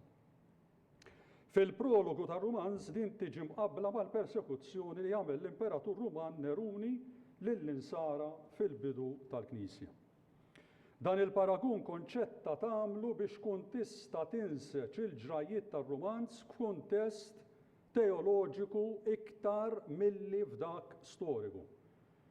B'hekk ir-rivoluzzjonarji fir-Rumanz jidhru dejjem bħala suċċessuri tal-persekuturi antikristjani għax kif diġà smajna vera huma nies bla kuxjenza, nies li ma jemnu b'xejn. Il-mibeda tar-rivoluzzjonarji testendi ruħha lil hinn mill-klassi soċjali biex tinkludi l-fidi kattolika nifisha. B'dan brinkat turi moralità doppja, dik tan-nobiltà reliġjuża u dik tar-rivoluzzjonarji bla qalb. Għall-awtriċi l-vera nobiltà hija primarjament spiritwali iktar milli ereditarja. Hija l-fidi jew in-naqas tagħha li tiddetermina l-karattru morali tal-persuna ġej mill-liema klassi ġej.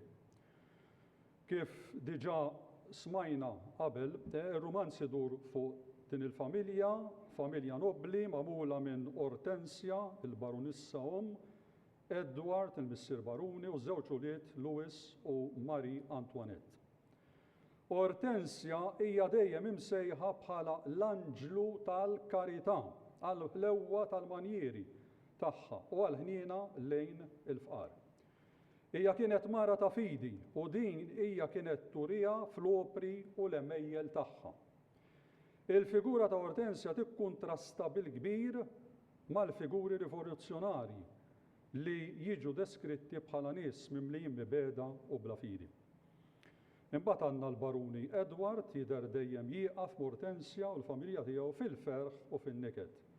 U bniedem ta' fidi falla u jibqa' fidil leħ anki quddiem l-isfidi tar-rivoluzzjoni kif intom se taqraw fil-romanzi. Louis, it-tifel tal-familja, sa minn xkunitu jitgħallem jitlob u juri devozzjoni kbira lejn l-anġlu kustodju tiegħu. Illum il-ġurnata ma tantx għadna nisimgħu bl-anġli kustodji, imma ċertament li jeżistu. Il-fidi tiegħu il-qudiem tmexxi għal pożizzjoni għolja fil-Knisja Kattolika. Fir-Rumanz jispikkaw il-kunċetti tal-fidwa, tal-providenza divina u tal-karità nisranija.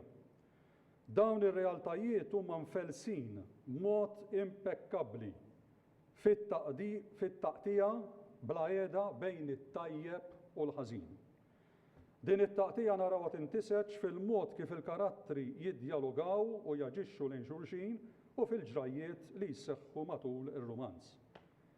Brinkat jirnexxielha toħroġ sew dawn il-kuntrasti. Fuq naħa nsibu tjubija, l-umiltà, il-ħniena, l-karità u l-imħabba, u fuq naħa l-oħra s-supervja, l-lejra, l-vendikazzjoni, il-mibeda u l-ħruxija. Fil-waqt li tal-ewwel imma iġibu l-ferħ u l-kuntentizza, tat-tieni ġibu dwejja u dbatija. Antropoloġikament hawn nistgħu nifhmu iktar dak li jinżera f'moħħ u f'qalb il-bniedem. Brinkat turi l-għarfien tagħha fejn tidħol l-umanità tal-bniedem. Imma li t-tajjeb huwa bil-wisq ikbar mill-ħażin u r-rebħa finali se tkun tat-tajjeb għax għalija Alla huwa fuq kollox u fuq kulħadd. Il-kunċett ta' fidwa jidher fil-mod kif ċerti karattri jittrasformaw ruhom mal-medda ta' żmien.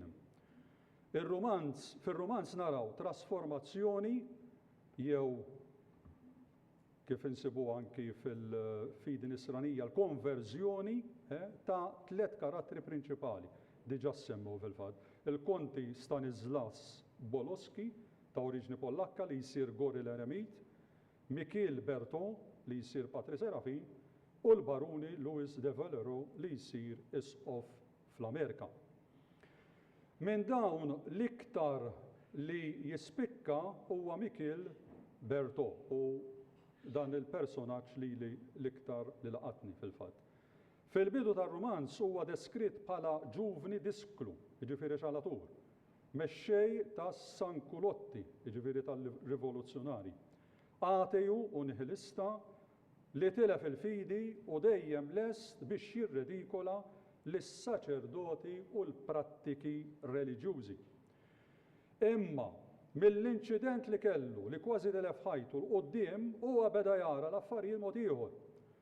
U rrealizza li fost in-nobbli kien hemm ukoll min kien ħanin fosthom il-Baronissa Clotilde de Lamar. Dan waslu biex beda jara l-iżbalji tiegħu u rid ipatti għalihom. Għalhekk lejn l-aħħar tar-Rumans niltaqgħu miegħu bħala l-Franġiskan Patri Serafin li jiddedika ħajtu bħala tpattija d-deni li jagħmel waqt ir-rivoluzzjoni billi jaqdi u jikkonverti lil midinbin. Huwa jaraf dak il-pjan misterjuż li waslu għall-fidwa tiegħu, tant li Patri Serafin jistqar il-konverżjoni tiegħu meta jgħid wara li Alla mess li qalbi u ndimt minn nubiti, kont insejt l-Alla għal kollox iżda Alla ħanin ma nsinix. U jikkonkludi il-bniedem mingħajr għajjut tar-reliġjon ma huwa xejn. Fir-Rumans naraw li il-mexxejja tal-Providenza Divina, jiġifieri l-ġrajiet ma jiġrux b'kombinazzjoni, imma hemm xi ħadd misterjuż li qiegħed imexxi u qiegħed jaħseb għal bżonnijiet tal-ħajja tal-bnedmin, l-aktar dawk tal-fqar u l-imġarbin. Dan jidher ċar fid-diskors ta' xi wħud mill-karattri meta jsostnu ħalli jgawdu milli provdiet il-Providenza t'Alla. Tieħu ħsieb ta' xejn għax Alla jipprovdi. Għax għandha tkun il-Providenza t'Alla sejra tixħet il-grazzi fuqna. Irringrazzjaw l-Alla li provdilhom u kien sejjer jerfa'hom minn dina il-miżerja. Dawn huma espressjonijiet li nsibu imxerdin mar-Rumans. F'din il-perspettiva Brinkat turi kif it-tbatija mhijiex assurda, imma tqisha fis-sens bibliku bħala prova tal-fidi u li Alla finalment se jippremja lil persuna bl-intervent ħanin tiegħu. Ma nafx hekk kellix f'moħħha wkoll il-personaġġ Ġob fil-Bibja waqt li qiegħda tikteb dan ir-Rumans. Brinkat wessa s-sinifikat tal-Providenza Divina billi turi li din qed tmexxi kollox f'dak li jiġri fil-ħajja tal-bniedem. Ġrajja li turi kemm il-Providenza t'Alla taħdem u meta fil-ħarba tal-familja de Villeroy lejn il-Belġju biex ma tinqabadx mir-rivoluzzjonari isu bħal-ħarba tas-Sagra Familja lejn l-Eġittu, it-tfajjel Louis jintilef fil-bosk bħalma Ġesu ntilef fit-Tempju u tibda tfittxija għalih. U jiġi salvat mill-bosk u jiġi mrobbi minn familja twajba kif iseħħ fil-Rumans. Dan kellu jwassal biex wara xi żmien Louis jerġa' jsib u jiltaqa' mill-ġdid mal-familja tiegħu. Iktar il-qudiem Louis jemmen li il-vokazzjoni għas-saċerdozju kienet it-twettiq tal-pjan providenzjali t'Alla. Imbagħad għandna l-virtu tal-karità nisranija li hija qawwija ħafna fir-Rumans. It-taħdid tal-karattri li huwa ssustanzjat mill-emejjel tagħhom juri kemm din il-virtu teologali hija reġina tal-ħajja nisranija. Hija din il-virtu li tirbaħ il-ħażen tal-mibeda u l-vendetta li nżeret matul ir-rivoluzzjoni. Il-karità nisranija hija mibnija fuq il-modrija, il-ħniena, il-kuraġġ, is-solidarjetà, l-ospitalità, l-empatija, it-tjubija, il-ħlewwa, il-paċi u l-ferħ. Dawn huma kollha temi li b'xi mod joħorġu fir-Rumans. Dawn il-virtujiet u valuri nsara oħra kollha joħorġu fid-diskors li jingħad fil-ġrajiet li jseħħu fir-Rumans. Ngħaddi għall-aħħar parti. Ir-Rumans jilħaq il-climax tiegħu mhux fir-rebħa militari jew politika tar-rivoluzzjoni, imma fit-trionf spiritwali tal-fidi fuq l-ambizzjoni dinjija. Lejn l-aħħar tar-Rumans Brinkat tiffoka fuq l-għażla li jagħmel Louis de Villeroy li jirrifjuta l-wirt u t-titlu ta' nobiltà biex iħaddan il-vokazzjoni reliġjuża. Lill-ġenituri tiegħu Louis jgħidilhom ma nistax ma nismax mill-vuċi tas-sema. Min-naħa tagħhom il-ġenituri tiegħu jifhmu s-sejħolja tiegħu u missieru jistqar La darba din il-volontà talla li għandna nħalluk issir Ministru tiegħu ma fadallix ħlief imbaxxi rasi taħt ir-rida tiegħu u imbirkek. U Lewis jgħid lil Patri Serafin li jintaqa' miegħu wara, Alla dejjem żamm ideh fuqi u ħajti hija minsuġa miraklu wieħed wara l-ieħor. Konċettaturi matul ir-romanz l-importanza tat-tama li hija akkumpanjata mit-talb. Hawn issemmi kemm il-darba t-talba ta' Rużarju li hija talba Marjana u Biblika, kif nafu. Il-karattri tagħha jsemmu diversi smijiet qaddisa bħal Alla u l-Provvidenza tiegħu, Ġesu, il-Madonna, kif anki diġà rajna l-Kunċizzjoni Immakulata, l-Anġli semmihom ħafna drabi, mod speċjali l-Anġlu Kustodju u anki wkoll il-Ġenna. Fuq naħa negattiva, r-rivoluzzjonarji huma identifikati, anki kif diġà smajna, ma' xjaten u d-dimoni u li posthom huwa l-infern. F'romanz tal-fuq minn 700 paġna, Brinkat ridet wassal, fl-opinjoni tiegħi, diversi messaġġi li nistgħu wkoll naraw fihom l-element reliġjuż.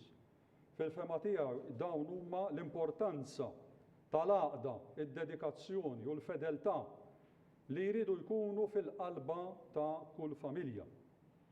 Il-ġustizzja biex tineleb kull diskrepanza soċjali bejn l-onja u l-fqar. Il-kontribut tan-nisa mhux biss fejn tidħol il-maternità dak kollu li tirrikjedi, imma anki fit-trawwim ta' kultura umana u spiritwali. Sintendi, s-saċerdozzju nisrani huwa ppreżentat f'dawl sabiħ li jolli l-fuq din il-vokazzjoni. Il-mibeda tintrebaħ mhux bit-pattija u l-vendikazzjoni, imma bl-imħabba. U fl-aħħar nett il-fidi falla ġib il-paċi u l-ferħ fil-qalb tal-bniedem. Nagħlaq dawn il-ħsibijiet blaqta storika. Il-kardinal Charles Lavigerie li kien arċisqof ta' Kartaġni u l-Alġir fi żjara li kien għamel f'Malta fl-1882, jiġifieri ħafna snin ilu, baqa' impressjonat ħafna bil-fervur reliġjuż tal-Maltin. U kien tal-fehma li Malta setet tgħin ħafna fil-konverżjoni tal-Afrika ta' fuq, billi iktar Maltin jemigraw f'dan il-kontinent. F'dak iż-żmien fil-bidu tas-seklu 20 kien hemm diġà mal-15,000 Malti li emigraw lejn l-Alġerija fosthom il-familja ta' Konċetta Brinkat. Ċertament li l-Kardinal Lavigerie kien jaf xi jsarfu l-Maltin bit-twemmin nisrani tagħhom. Dan it-twemmin Konċetta Brinkat għexitu kemm fl-Alġerija bħala migranta u anki meta ġiet Malta. U llum hija se tkompli turina kemm hu fejjiedi it-twemmin nisrani permezz tar-rumanz tagħha li qed jiġi ppreżentat lill-poplu tagħna. Grazzi Konċetta, grazzi Adrian talli ġaltuni naqra ir-romanz ta' il-fuq minn 700 paġna fis-sajf li għadda.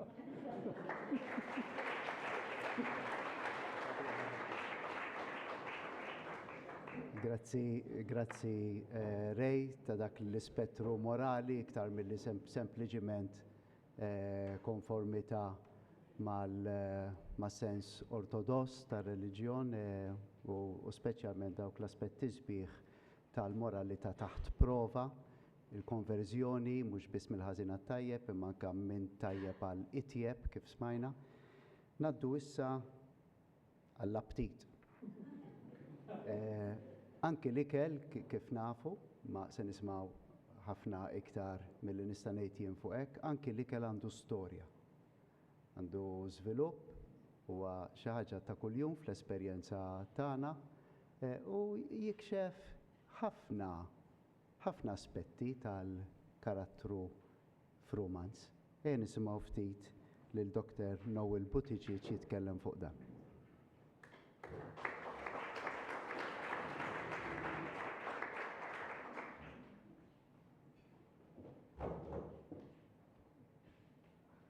Ktib tar-riċetti jgħid żewġ stejjer. L-istorja tal-awtur imma wkoll l-istorja dak li ħajsajjar. U nixtieq naqsam magħkom iżjed minn kollox u li meta rajt ix-xogħol ta' Brinkat. Tant kemm hemm elementi sbieħ li joħorġu fejn Brinkat tuża l-ikel biex tikkomunika oltre dak li qed tissemmi biss bħala ikel. Allora nixtieq naqsam magħkom hija riċetta ta' kif jiena ħsibt li nista' naqra dan ir-rumans. Jiġifieri f'kelma oħra, iżjed milli ħanqod nagħtikom ħafna dettalji, ser nagħtikom 3 elementi partikolari li jien ħassejt illi ħarġu b'mod ċar meta Konċetta tħaddem l-ikel mhux biss bħala dekorazzjoni, imma fuq hawn kif diġà smajna anke llum fuq ħafna livelli varji. Tajjeb li ngħidu li hawnhekk qed nitkellmu fuq romanz li naħseb ikun ma jkunx ġust li nħarsu lejn Konċetta bħala xi ħadd li kitbet dan ir-romanz bl-istoriku f'moħħha. Allura għal daqstant hemm elementi li kif issemma qabel huma skorretti. Pereżempju, fil-kuntest tar-Rivoluzzjoni Franċiża, l-ikel ma kienx hemm kif nafu ħafna llum li jkollok l-ewwel platt, it-tieni platt, id-deżerta. Imma tuża d-deżerta bħala l-aħħar ħaġa li tiġi servuta fuq il-mejda. Hemm bosta elementi oħra, pereżempju il-patata. Fi Franza il-patata bħal Malta ma kienitx mogħtija l-importanza tagħha. Fil-fatt hemm moviment sħiħ waqt l-rivoluzzjoni fejn qed jitkellmu fuq l-importanza li l-patata għandha tissostitwixxi l-qamħ. F'kuntest Mediterranju dak ma jseħħx. Konċetta tużaħħa l-patata ma tużaħħa sintendi mingħajr dal-għarfien tagħmel referenza lejn il-ħanut tal-pastizzi u x-xorb. Ma naħsibx li fi Franza kien hemm il-kuntest tal-pastizzi. U fl-aħħar mill-aħħar l-użu tal-krema ta' ċokkolata. Il-ċokkolata kienet xarba. Il-ċokkolata tibda tisserva bħala krema jew bħala ikel solidu biss lejn it-tieni użjed minn hekk lejn l-aħħar tas-seklu 19. Ġifieri hemm dawn l-elementi illi jekk ħatoqgħod tfittex ix-xara fl-aġina ħatitlef il-messaġġi illi Konċetta qiegħda tagħti wara dan kollu. Imma minkejja kollox, dan huwa l-ewwel romanz miktub minn mara u jekk naqblu għall-inqas fuq premessa waħda miegħi hawnhekk fuq din it-taħdita qasira. Il-premessa hi li minkejja d-dibattiti sħaq fuq l-ugwaljanza tal-ġeneru, il-mara tibqa' dejjem assoċjata mal-ikel, max-xiri tal-ikel, mal-preparazzjoni tal-ikel, ma fuq iżgħet minn kollox il-mara hija mistennija li tkun dik il-persuna li żżomm familja kuntenta permezz tal-ikel. U fil-kuntest li qed tikteb Konċetta, ukoll toqgħod attenta li ma twaqqax il-familja fid-dnub, speċjalment nhar ta' erba', nhar ta' ġimgħa, nhar ta' sibt, nhar l-avvent kollu, nhar ir-randan, minħabba li l-mara wkoll qed tkejjel dawn l-affarijiet kollha. Allura tajjeb illi nżommu f'moħħna ftit illi Konċetta hija l-ewwel waħda f'dal kuntest fil-letteratura illi fil-verità qed tħaddem bħala mara u bħala omm qed tħaddem l-ikel b'mod illi l-ebda kitba parallella jew viċin tagħha mhu qed tagħmel l-istess ħaġa.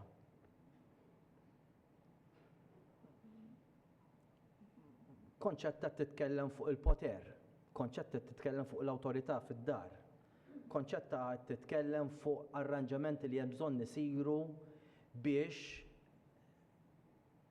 daw l-elementi kollha setgħu jseħħu. Għal dak huwa l-ewwel livell li nixtieq naqsam magħkom meta taqraw dan ix-xogħol, żommu f'moħħkom ġifieri qed tħarsu lejn l-ikel, żommu f'moħħkom daw l-elementi.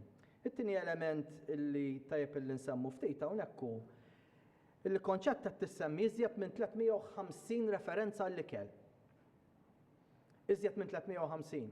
U dan qed niskludi kull referenza li qiegħda tagħmel għall-kultura materjali.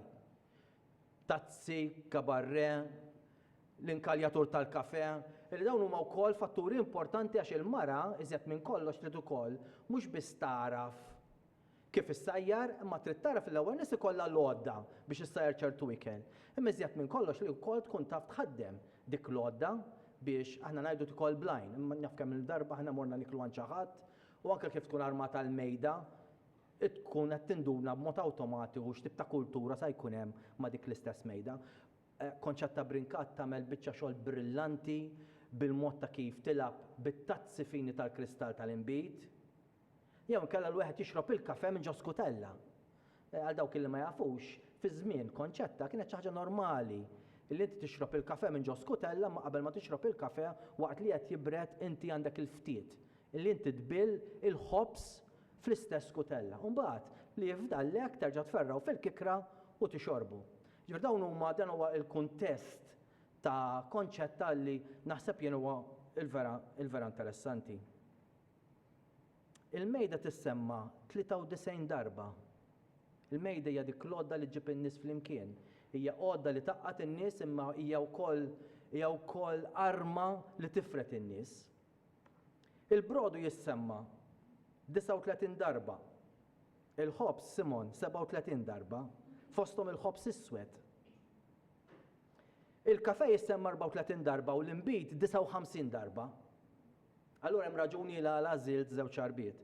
Żewġ ċarbiet minħabba illi hemm ħafna elementi li huma simili għalihom it-tnejn. Nibda biex ngħid illi kemm l-imbit u kemm il-kafè fil-kuntest Malti dejjem iddefinixxa komunità. Dejjem ġabu n-nies flimkien. Ħafna drabi imma f'kuntest pubbliku u hawnhekk fejn Franceska tidħol sew, ir-raġel huwa mistenni li jixrob l-imbit u l-kafè fil-pubbliku, fil-ħwienet tal-ħalib, skużawni, fil-ħwienet tal-imbit u fil-ħwienet tal-kafè. Imma il-mara mhix mistennija illi tixrob, ġifieri konċetta qiegħda tirrifletti fost affarijiet oħra. Dawn id-distinzjonijiet ta' spazju pubbliku u spazju privat illi sfortunatament għalkemm illum iċċaqlaqna ħafna dak iż-żmien kienu importanti biex wieħed jiddefinixxi l-unur tal-familja jew mod ieħor. Iż-żewġ ċarbiet m'għandhomx klassi soċjali u fir-romanz daw joħorġu l-vera żbieħ. Torina kif il-kafè jista' jinxtorob minn nies sofistikati imma anka minn nies komuni u bl-istess argument konċetta wkoll tgħidilna kif l-imbit bħal Mareskino jew il-Port li kienu imbejjed li kulħadd kien joħlom li jixrobhom. Dawn kienu assoċjati man nies sinjuri imma ma kienx il-każ kienet ħolma biss għan-nies il-komuni. Ma dan joħroġ elementi oħra li huwa vera interessanti. Ma nafx kemm tafu li l-istorja tal-kafè f'pajjiżna hija totalment opposta ta' x'kienet jiġri fil-bqija tal-Ewropa fis-seklu 17. Il-kafè huwa xi ħaġa sofistikata fid-dinja tal-punent, fi Franza, fl-Ingilterra, il-ħwienet tal-kafè jbiegħu xarba lill-aristokratiċi, lin-nobiltà. Fil-kuntest Malti il-kafè huwa marbut mal-iskjaf. U eventwalment kitba ta' nofs is-seklu 17 qed tgħidilna li kienet tiġi konsmata b'mod normali f'pajjiżna. Immaġinaw il-Belt Valletta timxija minn naħa l-oħra fi kwarta għandek xejn inqas minn 25 ħanut tal-kafè. 58 ħanut tal-kafè madwar il-Port il-Kbir. Belt Isla Birgu Bormla. Xejn fil-Florjana. Għal dawk li huma ġejjin mill-Furjana. Imma dawn huma wkoll żewġ xarbiet li jistgħu jiġu adulturati, illi kont tibdlilhom jew tipprova tibdlilhom it-toma. Speċjalment fil-kuntest li qed tikteb fih konċetta, kienet normali li l-imbit tant kemm ikollu livell ta' alkoħol għoli illi jista' joħonqok. Jisloħlok il-kordi vokali. Ora, jekk fir-ritt tal-Ewkaristija timmaġinaw il-għala jżidlu l-ilma, jżidlu l-ilma jew l-asel ħafna drabi mhux biex ma jiskirx u jitfixkel x'għandu jgħid, imma fil-verità minħabba li l-imbit kienet xi ħaġa normali jekk mhux qed tixrob il-Mareskino jew mhux qed tixrob il-Port, kienet xi ħaġa normali li wieħed iħallat bħalma kien l-istess il-kafè. Fid-dinja tal-Vant il-kafè jinxtorob iswed u d-deskrizzjonijiet li jkollna huma illi huwa morr illi mhux pjaċevoli li wieħed jixorbu. Mek inħarsu lejn id-dinja tal-punent, fin-dinja tal-punent nibdew naraw l-introduzzjoni tal-ħalib u saħansitra l-introduzzjoni tat-zokkor fl-istess xarba.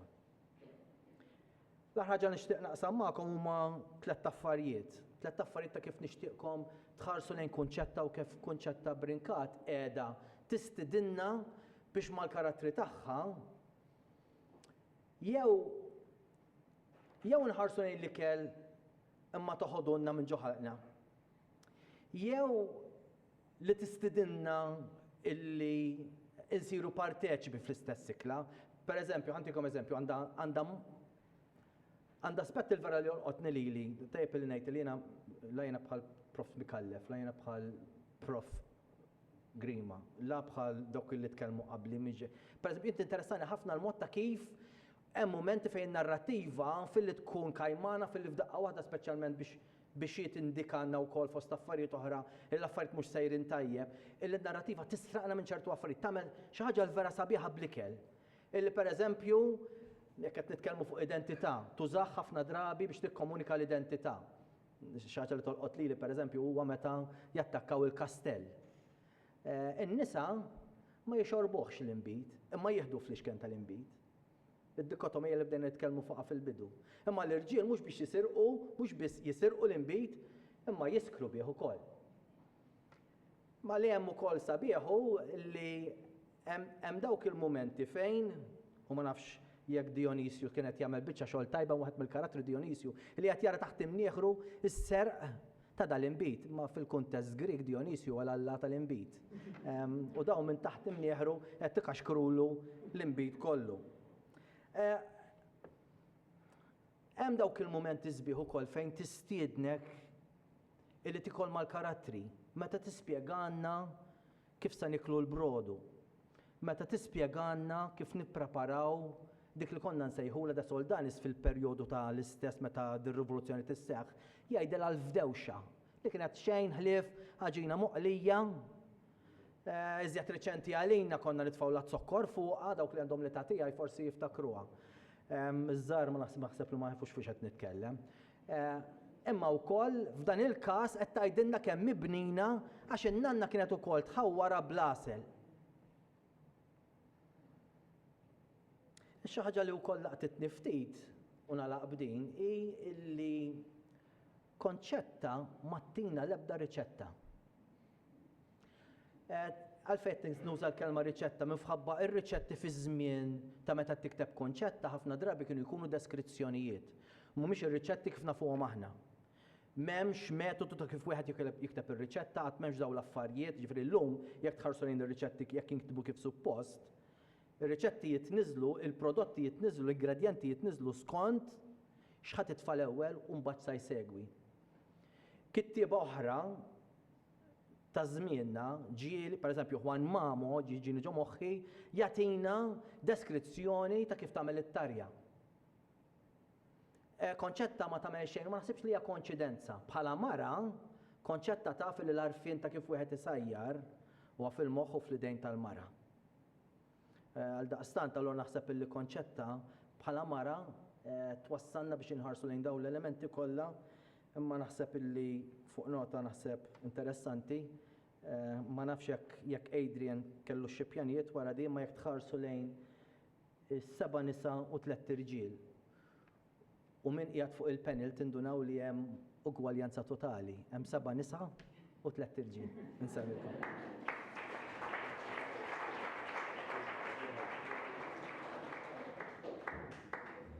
Grazzi Noel ta' dawk id-dettalji kulinari, verament, u ġveru naħseb taqblu miegħi, verament kixxifa u nebbieħa, speċjalment il-mod kif Noel spjega kif anke l-arranġament tal-kċina mhux ħlief estensjoni tal-bniedem.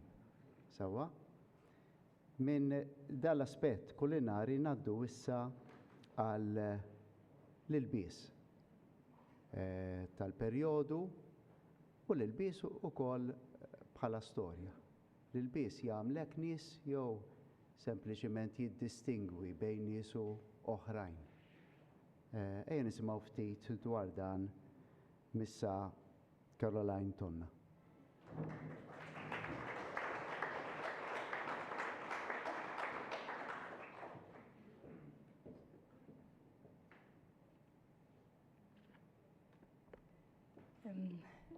Grazzi l-ewwel nett ta' din l-opportunità biex nitkellem fuq xi ħaġa li jiena appassjonata ħafna fuqha li hija l-istorja tal-moda u kienet l-ewwel darba li ħarist lejn litteratura b'dan mod ta' konċetta miktub minn mara fi żmien tal-1919 fejn qiegħda toħodna lura kważi 100 sena iktar il-bot miż-żmien illi kienet qiegħda tgħix fih.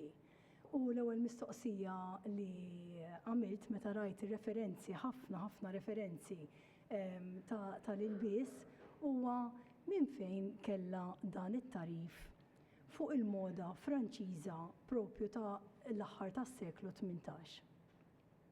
Jista' jkun illi hi meta kienet żgħira fl-iskola talmet fuq ir-Rivoluzzjoni Franċiża u min jaf kemm rat immaġini ta' dik l-epoka li l-biss kien xi ħaġa fejn ukoll kien rivoluzzjonarju għaliex inbidel minn dik il-moda ta' l-irġejjen qed ngħidu ta' Versailles, tar-re ta' Versailles, għal moda iktar li hija sempliċi. Allura f'dan il-kuntest naħseb illi hi kellha wkoll aċċess biex tara viżwali oħra bħal pitturi forsi li kienu f'postijiet pubbliċi jew anki minn kotba oħra tat-tfal tagħha illi hi dejjem qed tara r-referenza għax hija viċina ħafna ta' dik l-epoka. Li għamilt jiena ħadd partijiet minn ħafna li semmiti u provajt inqabbilhom ukoll mal-moda f'Malta dak iż-żminijiet fejn għandna viżwali illi tkunu tistgħu taraw ukoll it-tqabbil biex nuri fl-istess ħin illi Malta ukoll konna qegħdin insegwu dak l-istil Franċiż fi żmien kontemporanju. U nibda b'silta fejn tgħid li l-arusa imżejna bil-libsa tal-ħarir u b'dak il-ġmil tal-ġojjelli kienet sabiħa tas-sew u kienet imżejna l-aktar b'dika il-modestija li tixraq tant lix-xebbiet. U hawnhekk din l-inċiżjoni tal-artist Vincenzo Fenek li tagħna viżwali tal-ilbies lejn l-aħħar tas-seklu 18 juri li l-ilbies dejjem tat-tajjeb hawnhekk qed ngħidu, ġifieri qed inħares lejn l-ilbies is-sofistikat, l-ilbies li kien tan-nobli, li kien ta' perċentwal żgħir ħafna ta' nies. U hawnhekk kif qed taraw f'din l-immaġini, hawnhekk turi il-forma tal-libsa tal-mara li kienet tkun issikkata ħafna fil-parti ta' fuq dik li ngħidulha l-bodice fejn kienet tkun il-qafas kien ikun issikkat ħafna permezz ta' baleni li kienu jpoġġu dawn naqshom strippi ta' dan il-materjal li jżommu kemm jista' jkun il-qafas żgħir bil-qatt kemm jista' jkun ċkejken. Kien ikun hemm ukoll il-parti ta' quddiem fejn għandek li ngħidulha l-pjastra. Jiġifieri għandek qisha qata forma triangolari li tibqa' nieżla ftit l-isfel mill-qatt biex ukoll tagħti dik l-idea bil-V shape tagħha biex kemm jista' jkun dejjem il-qatt jidher ċkejken. U mbagħad id-dublet kien ikun wieqaf b'dak il-mod minħabba li jkun hemm diversi dbielet minn taħt. U fil-fatt qed naraw parti mid-dublet li huwa aħmar minn fuq id-drap ieħor li huwa silk damask, ġifieri huwa ħarir li huwa fin ħafna u kien ikun anki b'kuluri vivaċi u anki b'ħafna disin fuqhom. Li qed naraw ukoll huwa li x-xar kien motti meta qed tgħid tal-modestija tal-mara hawnhekk qiegħda taċċenna li lanqas ix-xar ma kien ikun mikxuf, jiġifieri ftit li xejn kien jidher kien ikun dan il-maktur li magħmul minn materjal fin ħafna, kien ikun jew tal-għażel, jew tal-qoton, jew tal-satin fejn it-tarf tiegħu kien ikun imżejjen ħafna bil-bizzilla. Però kien ikun magħluq ukoll bl-abra biex kemm jista' jkun lanqas lon ma jidher u l-parti peress li l-istil tal-ilbies kif naraw ta' żmien Marie Antoinette kien ikun skollatura mhux ħażin. Allura f'dak il-każ għalkemm l-iskollatura ma kienx fonda daqskemm għandna viżwali tagħha tal-Franċiżi, imma il-Maltin kienu xorta jużaw dik it-tip ta' skollatura mhux daqshekk baxxa, però mottija b'din il-wimpel, b'dan il-maktur. Il-komma kienet tkun ukoll l-istess stil ta' dak iż-żmien issikkata ħafna mal-idej kważi sal-minkeb u mbagħad għandek ix-xaqliba fejn tkun ukoll iddekorata. U minn taħt din il-komma kienet toħroġ tista' tgħid komma oħra ta' bitzilla ġieli mhux pantor wieħed imma iktar minn tnejn u anki tlieta. U dawna kienu jkunu jew parti minn qmis li kienet tintlibes minn taħt xemiż, qmis isa libsa ta' taħt twila jew pjuttost isa qmis twila, jew inkella kienu jkunu maniketti, ġifieri kienu jkunu ġast il-parti t'isfel biss u kienu jintrabtu u jintlibsu minn libsa għall-oħra. Hawnhekk hawn pittura li hija minn kollezzjoni privata dina ngħidula naive art, ġifieri ma tkunx xi pittura grandjuża, però qed turina wkoll l-istil illi qed issemmi propju konċetta matul ir-romanz. Issemmi il-bitzilla semmija ħafna drabi għax il-bitzilla kienet tintuża kemm mill-irġiel u kemm min-nisa. Fil-każ tal-irġiel kienet tkun parti mill-kravatt jew ġabò illi hija biċċa drapp twila u t-truf tagħha kienu tal-bitzilla b'tali mod meta torbota din kienet kważi iktar minn metru. Meta torbota mal-on kienet tħalli dak l-effett kif qed naraw f'din l-immaġini. Hemm ukoll aċċenn f'din il-pittura fejn għalkemm jissemmi l-velu ma tgħidx kif inhu mill-bus, imma l-velu kien ikun mill-bus jew kif rajna fl-ewwel immaġini viċin ħafna tal-wiċċ, iżjed ma beda jgħaddi iż-żmien qed naraw oħra mara li libsa bl-aħmar li hija aktar ala mod, allura qiegħed il-maktur qiegħda tniżlu ftit fuq wara tax-xahar imma xorta waħda hemm dik il-modesta, ġifieri hemm dejjem ir-rabta tal-ilbies Malti wkoll mal-modesta li qed issemmi konċetta. Mbagħad ħin minnhom issemmi wkoll li s-Sinjura tal-Kera baqgħet dieħla fil-kamra b'ħafna tħaxwix tal-libsa tal-ħarir u bil-pjuma tal-kappell tmiss kważi mas-saqaf. Hawnhekk qiegħda tesaġera ftit, però dawn il-pjumi kienu għamlu ħoss kbir il għaliex minn barra li kien ikun hemm ix-xahar li diġà il-moda tiegħu kienet kbira, dana mbagħad fuq dik ix-xahar kien ikun hemm il-kappell u l-kappell kien ikollu ir-rix u dekorazzjoni oħra li fil-fatt ħafna karikaturi juru x-xahar twil u jaħbad mal-linef u ma' ħafna affarijiet oħra. Kienet moda wkoll fix-xahar li qed issemmi hawnhekk konċetta kien ukoll rifless fl-istess żmien ta' Franza kien qed jiġri Malta. Dan huwa t-tixbieħ li qiegħda nagħmel hawnhekk. Il-pjuma li kienet tkun rixa ħafna drabi ta' ostrich feather tan-nam illi kienet xi ħaġa ta' preġu kbir. Jiġifieri kien hemm żmien fejn dan ir-rix kien jiswa aktar mid-deheb. Allura kienet xi ħaġa li s-sinjuri biss setgħu ikollhom dat tip ta' dekorazzjoni max-xahar. Issa biex tilħaq dak il-livell tax-xahar, dan ma kienx ikun ix-xahar propja tal-mara, kien ikun tal-mara imma imlibbes fuq xahar ieħor, xahar fin mix-xahar taż-żiemel, horsehair, u kienu b'tali mod li idefsuh ġo x-xahar stess ħalli jagħti dak il-volum. U mbagħad minn barra minn hekk kienu jużaw ix-xaħam tal-annimali wkoll biex iżommuh f'postu u tgħidu li x'kien xi fuq jew le għax ma naħsibx. U mbagħad minn barra minn hekk biex jagħtu d-dera tal-moda li kienet ix-xahar bajdani jew pjuttost isu gris anke għal xi ħadd li għadu żgħir, kienu jużaw il-pudr diri li dan kien propju tqiq magħmul mir-ross. Jiġifieri hawnhekk qed naraw il-Beneditta Kumbo fl-istess żminijiet u qabbilta wkoll ma' Marie Antoinette illi kienet li bdiet din il-moda. U hawnhekk hi bħala ikona tal-moda Franċiża meta hi daħlet fil-Palazz ta' Versailles kellha tilbes l-istess stil li kien mistenni il-protokoll ta' dak iż-żmien li kollox irid ikun riġidu u formali, skomdu għall-aħħar, imma blussu kbir ta' drappijiet u dekorazzjonijiet oħra.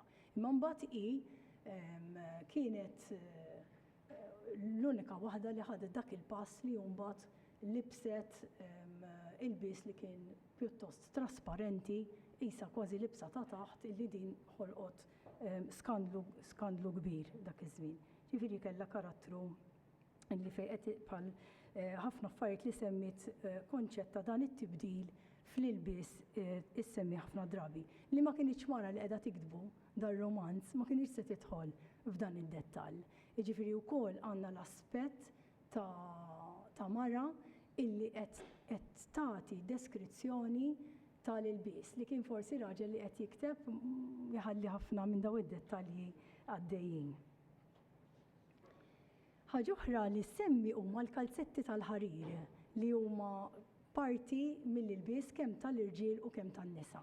Il-kalzetti tal-ħarir ma tantx konna nafu eżatti kif jidhru, imma grazzi għal François Boucher li kien artist Franċiż illi kien anki appuntat mir-re stess biex pinġi ċertu xeni intimi li qabel qatt ma kont tarhom f'dik l-epoka.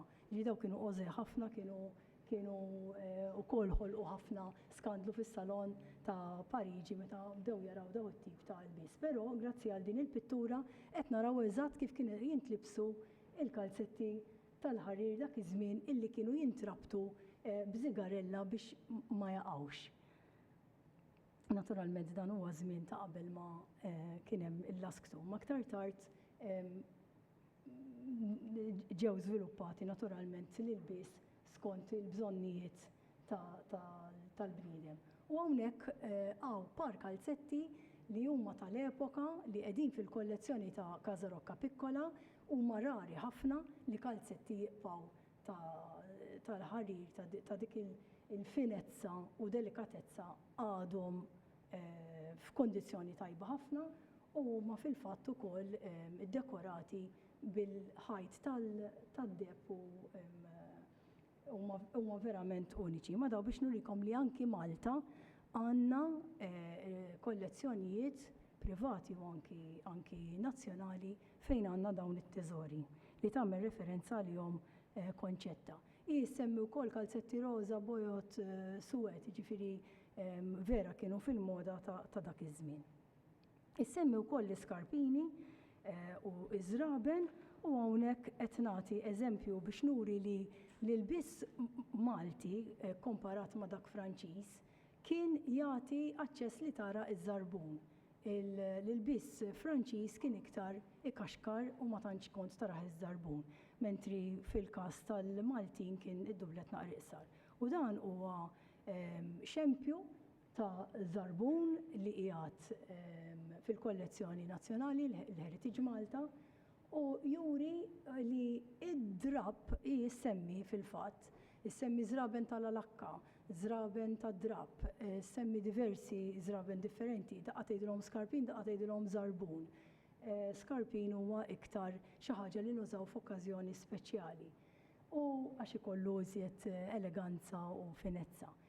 Iż-żarbuna li qegħdin naraw, id-drab tagħha kważi spiċċa.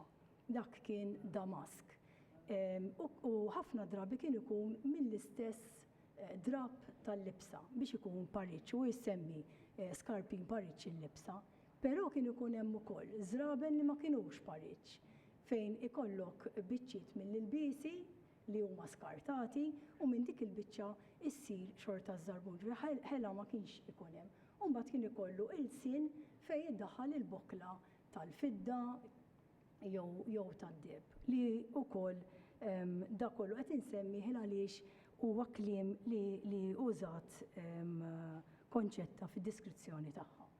Mbagħad għandna użajt ritratt li huwa ritratt meħud minn pittura ta' Favre li kien pittur Franċiż f'Malta li ħallinna eżempji ċari ħafna għandhom ħafna dak li ngħidulu tactile quality għax ta' każ immens fid-dettalji tal-ilbies. U jissemmi frenza ta' deb, jissemmi il-bitzilla terġa' l-darb'oħra u d-dekorazzjonijiet li semmi konċetta insibuhom propju fl-ilbies li kienu qed jintlibes ġewwa Malta. Semmit għal darb'oħra bitzilla, ma l-unika darba li semmit il-mantilja kienet f'dan is-sentenza qasira. U hawnhekk hawn inċiżjoni ta' Vincenzo Fenek li wkoll qed jurina kif kienet il-mantilja. Dina kienet tal-bitzilla imma kienet kważi tasal sa taħt l-irkoppa u kien ikollha wkoll żewġ fetħiet fejn l-idejn setgħu jimmanuvraw din il-mantilja anki biex ma tiżloqx u tibqa' taqa' sabiħ ħafna fuq l-ilbies fuq l-ispallel. Ġvida qed naraw vera xogħol tal-bies is-sofistikat. U semmi għal darb'oħra wkoll ġojjelli. Il-ġojjelli issemmihom mhux daqskemm semmit l-ilbies, però il-ġojjelli kien parti u għadu parti mill-aċċessorju importanti tal-ilbies. Fil-każ ta' Malta konna nużaw ħafna il-perli li huma taż-żerrija, jiġifieri ħafna seed pearls li kienu jagħmlu din id-dendula ta' misluta jew limfa ġieli sejħet hekk ukoll u anki kien ikun hemm il-perli li huma naqri kbar ringili ta' perli fl-idej fuq il-ġiex polots, mhux f'waħda, kienu jkunu ħafna drabi pariċ u mbagħad anki malon. U ma ħlejtkomx barra l-irġiel, se nagħlaq naqra bikom, l-irġiel issemmihom ukoll tagħti d-dettall li il-biċċiet li jagħmlu parti mill-ilbies tal-irġiel li għandek il-ġakketta twila, għandek il-breeches, il-qalziet ġifieri u għandek is-sidrija, kif ukoll il-qmis bil-ġabor li diġà semmejna. U naturalment semmi ħafna li kienu ta' drappijiet fini. Hawnhekk hija inċiżjoni oħra li turi il-breeches li wassal sal-irkoppa. Kif jaqleb is-seklu naraw mbagħad bidla kbira fl-ilbies li huwa neoklassiku. U hawnhekk issemmiħ ukoll fejn għandek il-bies iktar sempliċi però iktar iddekorat bil-ħajt tal-fidda u deb bħalma hu l-eżempju ta' libsa li skoprejt f'kollezzjoni privata f'Malta. U issemmi għall-aħħar il-Mussolina, libsa tal-Mussolina, jiġifieri li hija tal-qoton, qoton fin ħafna li kien jiġi mill-Indja, din li qedtilkom li kienet ħolqot isa naqra anki sensazzjoni wara li kienet bdiet diġà din it-tip ta' moda Marie Antoinette għalkemm da ġara wara żmien tagħha fejn kienet kemm xejn trasparenti u l-qatt hawnhekk intilef u tela naqra iktar il fuq taħt is-sider li kienet il-libsa taqa' minn dak il-livell.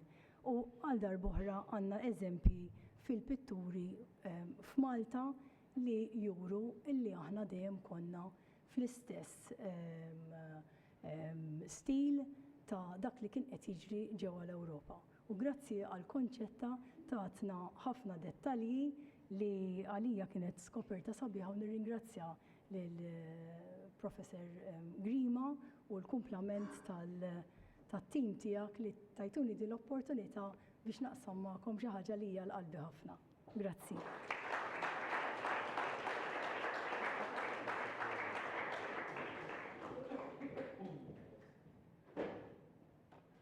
Grazzi, Caroline, ta' daw l-illustrazzjonijiet verament palpabbli u veru li daħluna fl-ambjent storiku tal-romanz. Fil-fatt, diskorsi kollha jekk tibda taqadhom flimkien tinduna kemm ftaħna l-lejla dinja fiżika. Kemm ta' konċetta ma wkoll tal-isfond storiku li hi tibni fir-romanz, jiġri kemm l-ikel, l-ilbies, l-ambjent gotiku, l-esperjenza ta' traskrizzjoni, l-isfond storiku, il-moralità li hija rappreżentata fir-romanz, daw kollha huma aspetti umani illi tawna naħseb bħal imrewħa miftuħa fuq id-diversi aspetti konkreti ta' dar rakkont. Xemm aħjar imma milli nżidu ftit dil-konkretezza b'wirja tal-ilbies spjega wkoll tal-ħwejjeġ li jissemmew fir-rumanz. Għal dan se nħalli fidejn issa Anna Marija Gatt, kuratriċi tal-kostumi u t-tessuti ta' Heritage Malta.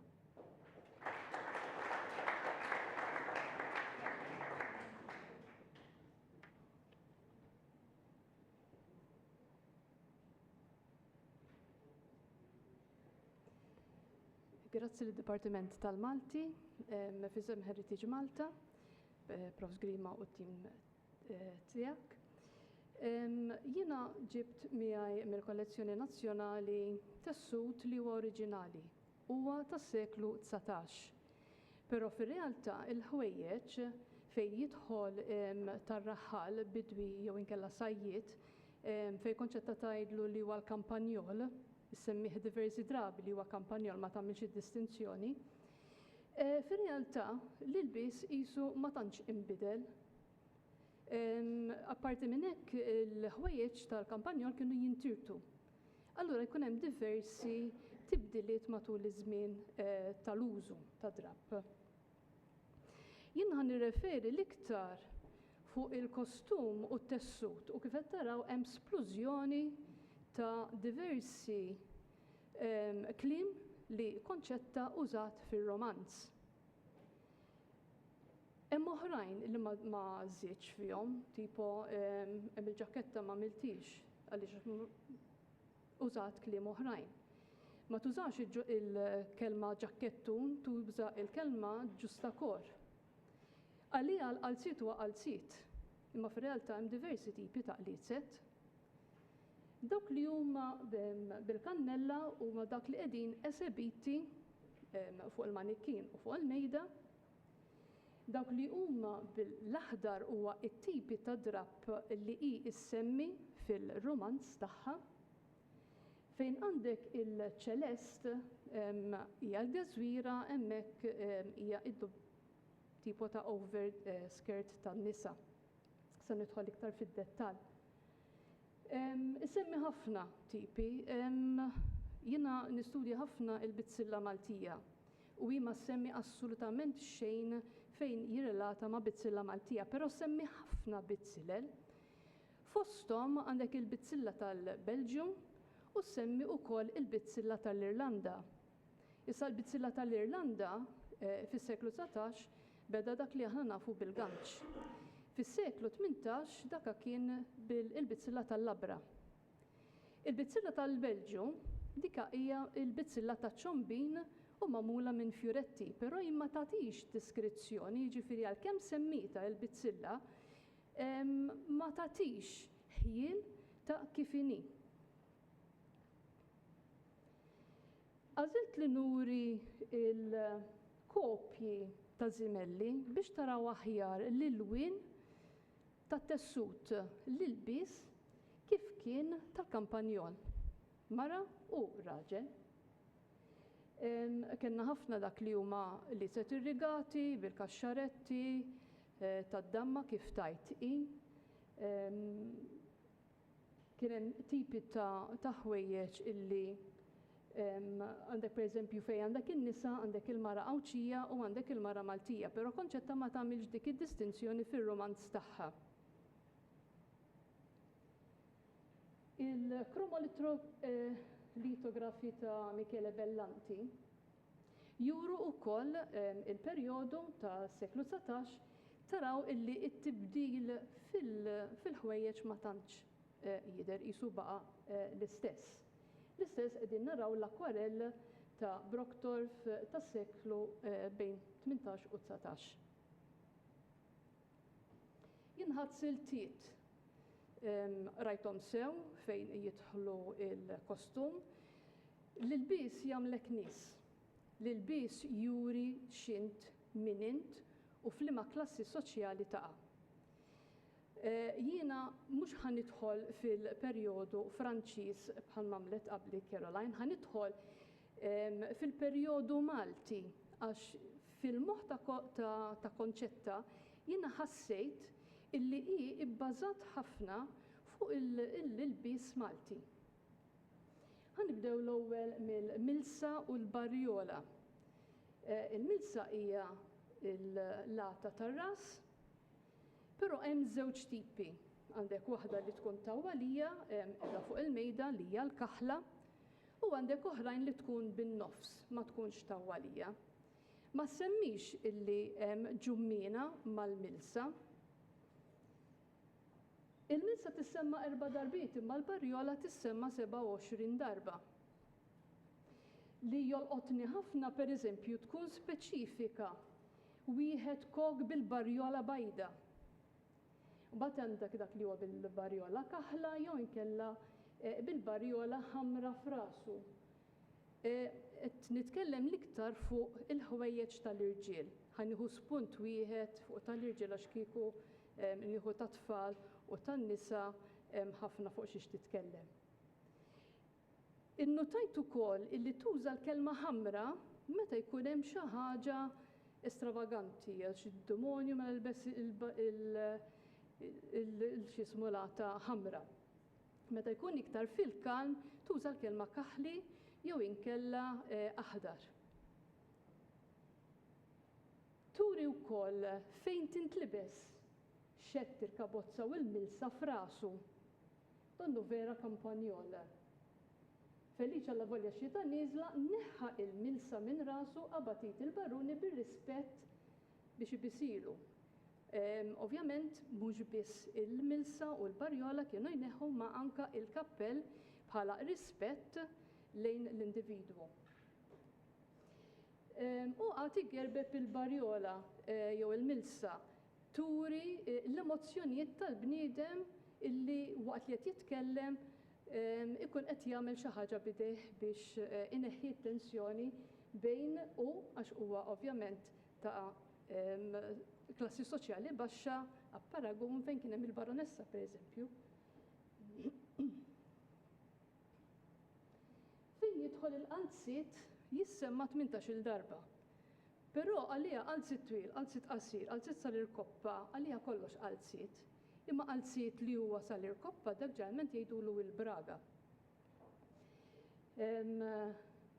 Però f'dak il-każ anke pereżempju tagħmel distinzjoni bejn qalzit tal-bellus oħxon kannella. Jew inkella ġieli semmi il-kannella, speċjalment meta jkun tal-qoton, naħseb li kienet qiegħda tirreferi għal qotna ismar bħalma hemm fuq il-manikkini. Fejn għandek is-sidrija bil-qoton ismar, pereżempju l-kelma oranġo ma semmiħx. L-oranġo ovvjament huwa taħlita bejn l-isfar u l-aħmar. Però l-isfar u l-aħmar issemmihom fil-kuntest tal-kitba tagħha, però ma tagħmilx referenza tat-taħlit bejn il-kuluri. Li rrid ngħid ukoll tagħmel distinzjoni bejn min li bexxix. Li mallem qalzit bellus kannella rigat. Issa li mallem ma tantx jindika il-klassi soċjali tiegħu x'inhi għax il-bellus ġeneralment kien jintlibes minn dawk li huma nies nobli, nies onja. Għandek l-arus, il-qalzit tal-pannu u l-ġuvnat ta' 14-il sena kemm tajt li jasallu sar kubteħ. Però jista' jagħtik każ li daka forsi wirtu ukoll. Ta' min jgħid li fil-qalzit jissemmi ħafna l-irqajja, però qatt ma semmit ġonta biex ovvjament twessaq il-qalzit, pereżempju. Għandi terħa semmija 9 darbiet. Issa terħa f'dan il-każ hija dak il-faxx illi jkun mal-qatt. Terħa tista' tkun ukoll li tkun it-terħa tal-mejda tal-artal. L-artal jissemma fir-romanz, però triħi ma semmihomx. Ma tagħmilx distinzjoni meta semmi l-kelma rigi, tajjeb jew il-vrus, ma tajtx jekk humiex rigi wisajn, rigi dojoq, jekk humiex mindu din jew wefqin. Għalija tajt li huwa rigat u tieqaf sem. La, issemmi ħafna it-tipi ta' drab tat-terħa. Jitħob tuża ħafna il-kelma dammi, però m'hemmx qatt miktub li huwa jew iċċangjat jew inkella magħmul minn kaxxi. Għamiltu kol distinzjoni bejn il-Mastru Lippin u l-Mastru Mikiel. Jina li huma żewġ karattri li vera oġbuni f'dar romanz. Għandhom approach kif tajt ma interessanti ħafna karattri tagħhom. Wieħed li bes it-terħa tal-ħarir pistaċċa u liħor telħa u fl-istess waqt tajt li għandu terħa kaħla. Mentri il-Mastru Mikiel għandu terħa ta' 3 kuluri sinjal ta' kmand, però 3 kuluri ma tajt x'inhuma. Ġalment kienu jkunu l-abjad aħmar u ċelest. Il-kampanjol għandu terħa kbira ħamra u safra. Tuża l-kelma mfisqija, jiġifieri li il-terħa tissikka kemm jista' jkun mal-qatt.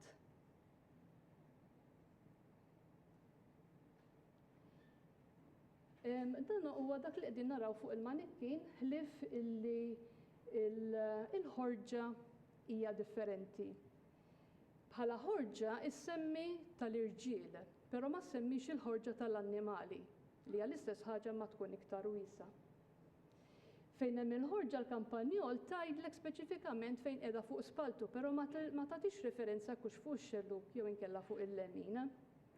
Waddab il-ħorġa mimlija bil-ful li kellu fuq spaltu u hemmhekk biss tajt fejn hemm il-mili fil-ħorġa, ma bħalma nafu fis-seklu 19 u 20 f'Malta il-ħorġa kienet iżomm ġbejniet, il-bajt, ċwievet, l-arinċ, kien hemm ħafna prodotti li kienu jidħlu ġo din il-ħorġa.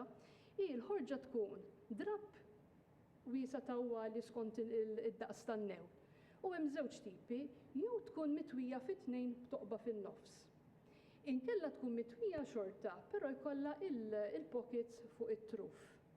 Ovvjament skont il-mara kif tiddeċidi li tħejt il-ħorġa. Fil-kollezzjoni għandna iż-żewġ tipi.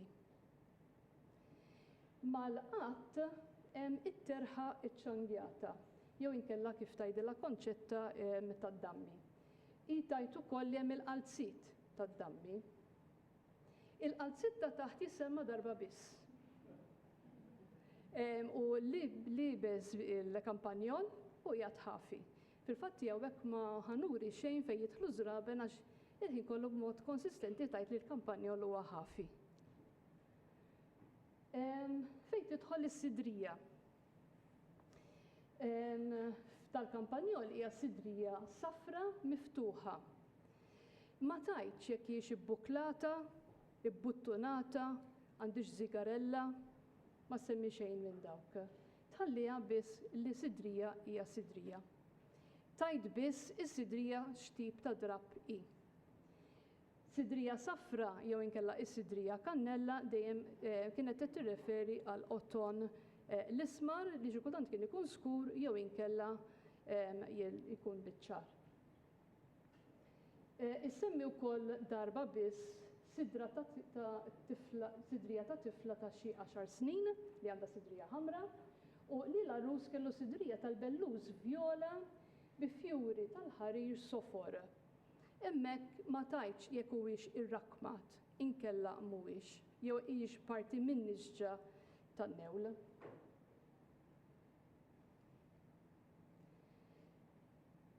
Il-sidrija li kienet tintuża hija tal-perjodu tas-seklu 18 li kienet tintuża min-nobli u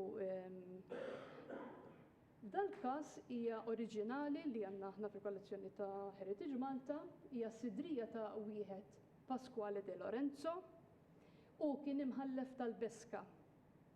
Kien kmandant ukoll ta' Kazal Zabbar li fi żmien Gramastru de Rohan. Libes dik is-sidrija fil-festa kbira ta' Zabbarin biex jiċċelebraw iċ-ċittà Hompex. Hija tal-belluż, hija magħmula kollha bl-idejn, tal-kampanjol ukoll huma kollha bl-idejn u fil-fatt interessanti ħafna għal min jinteressa it-tip ta' ħjata Għandek il-ħjata li hija magħmula b'mod kawtel u għandek dik li jgħidulha b'mod imħanżer. Il-ħjata tal-ħniżrija fil-fatt. Naraw litografija ta' Pietro Paolo Caruana biex taraw kif il-kabbozza kif kienet tintuża u għal xiex. Hija magħmula minn suf, ixxewwek ħafna tilbsuwiex, tqila immens fil-fatt tiġib b'kaxxa għalija. Konċetta ma semmix li hemm il-barnuża. Issemmija kemm il-darba il-kabbozza issemmija 11 il-darba, però l-barnuża qatt ma semmija. Ġini naħseb kienet titħawat ftit ħadd tikteb. Fil-fatt hemm silta minnha 3 minnhom qed tirreferi għall-irġiel mill-fufa ġewwa kappott jew kabbozza. Ġifieri stess qed tħalli lilna nimmaġinaw x'kienu libsina. Mill-fufin tolqotni ħafna dik il-kelma li aħna mill-fufin kif aħna fil-kabbozza ma tantx nintarfu. Għandha siltiet fejn il-baronessa li tfal tlibbishom ta' kampanjol jew l-irġiel jilbsu il-kabbozza biex huma jaħbu l-identità tagħhom fejn jridu jmorru x'imkien jilbsu ta' kampanjoli biex dawk ma jintarfux.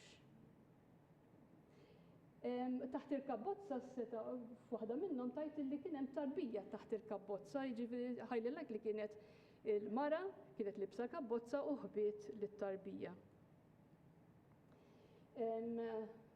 Hawnhekk ġibt oġġett wieħed biss li hija l-geżwira. Il-geżwira jkun dublet speċi ta' li jkun miftuħ minn ġebb wieħed u mbagħad jinqaffel bi żigarelli fil-ġenb. Fil-kastana ta' Malta huwa ippjegat ima semmi xejn minn dawk. Tagħmel ukoll distinzjoni minn libes il-geżwira u fatt wieħed illi issemmi li hemm il-geżwira fuq id-dublett irrakkmat.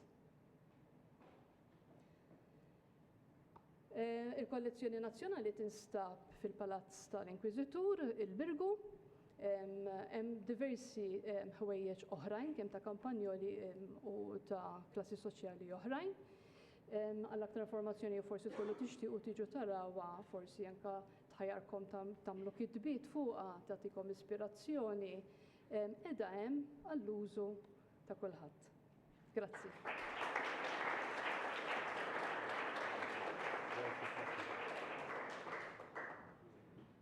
Grazzi.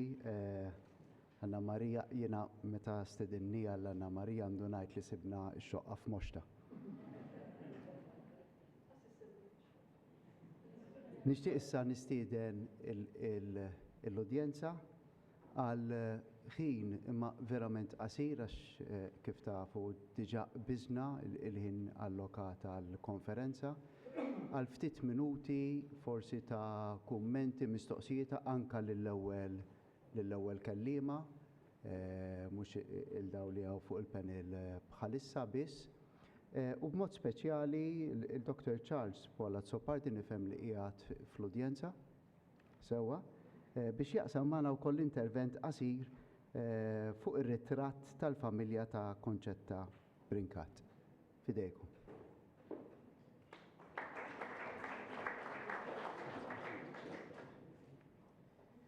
Mela, fil-fatt dħalt vera tard fl-istorja ta' Concetta fejn bażikament tara dan ir-ritratt ħelummens fuq il-medja soċjali tiegħi u approċċajt il-Professor Grima biex nipprova nidentifika min kien l-awtur li ħadan ir-ritratt ta' Concetta li wieħed miftit ritratt li għandna ta' Concetta.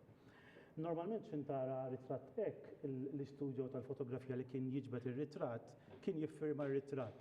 Normalment wieħed minn kantun jirita isfel ta' ritratt. F'dan il-każ m'għandniex firma.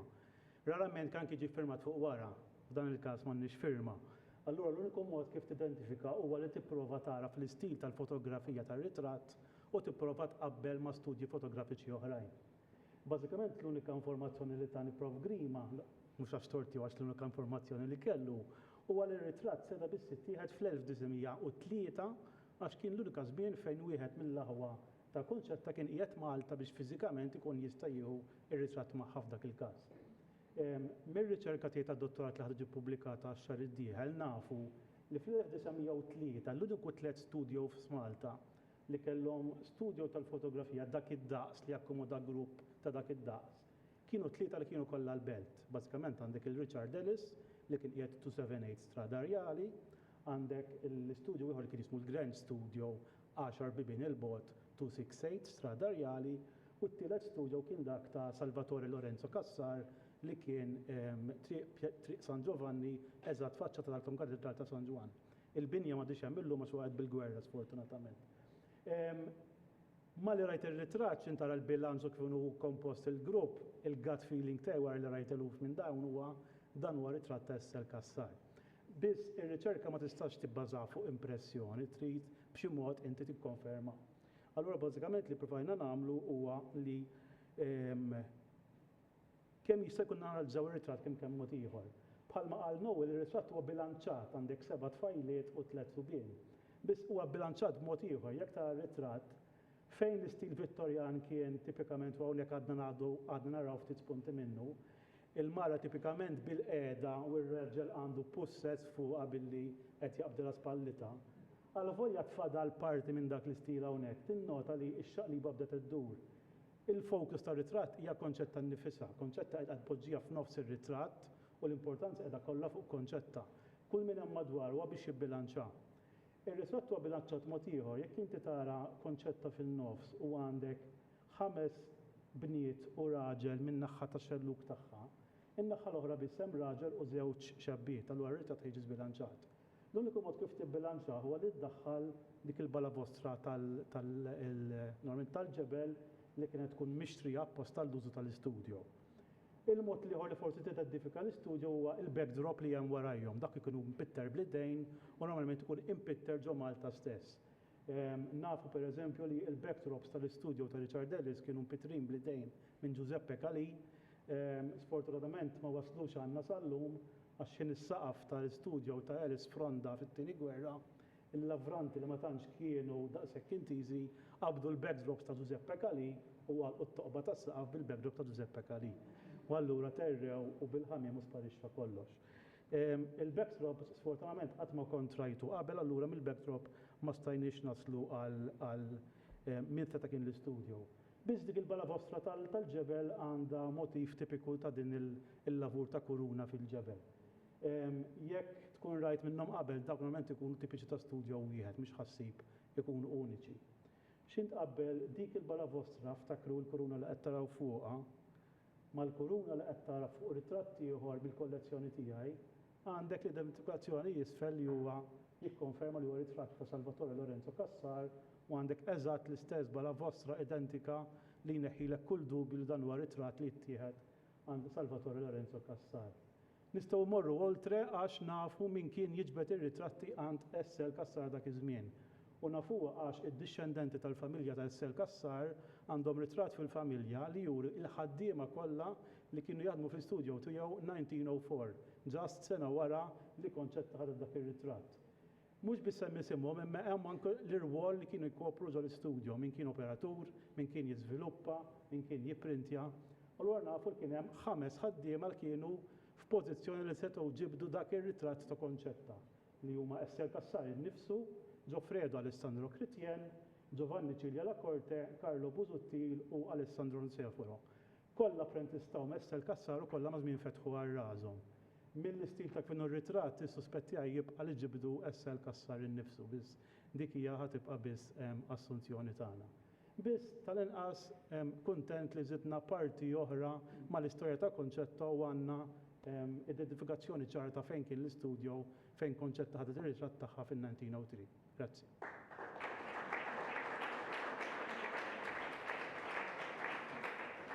L-aħħar ftit minuti jekk hemm xi kummenti, mistoqsijiet.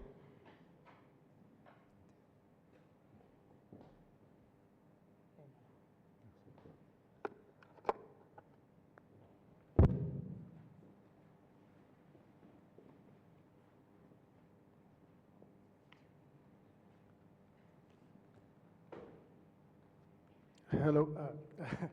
Xtaqt nistaqsi, jekk Konċetta Brinkat kellha xi tip ta' awareness ta' għalfejn ġrat ir-Rivoluzzjoni Franċiża. Għax kif rajna pereżempju li l-biss x'aktar xtajt titma' 3 toroq Pariġi bl-bsa waħda ta' mara aristokratika. U ma smajt xejn fit-taħdidiet li tinsinwa li kellha xi sensitività politika, soċjali.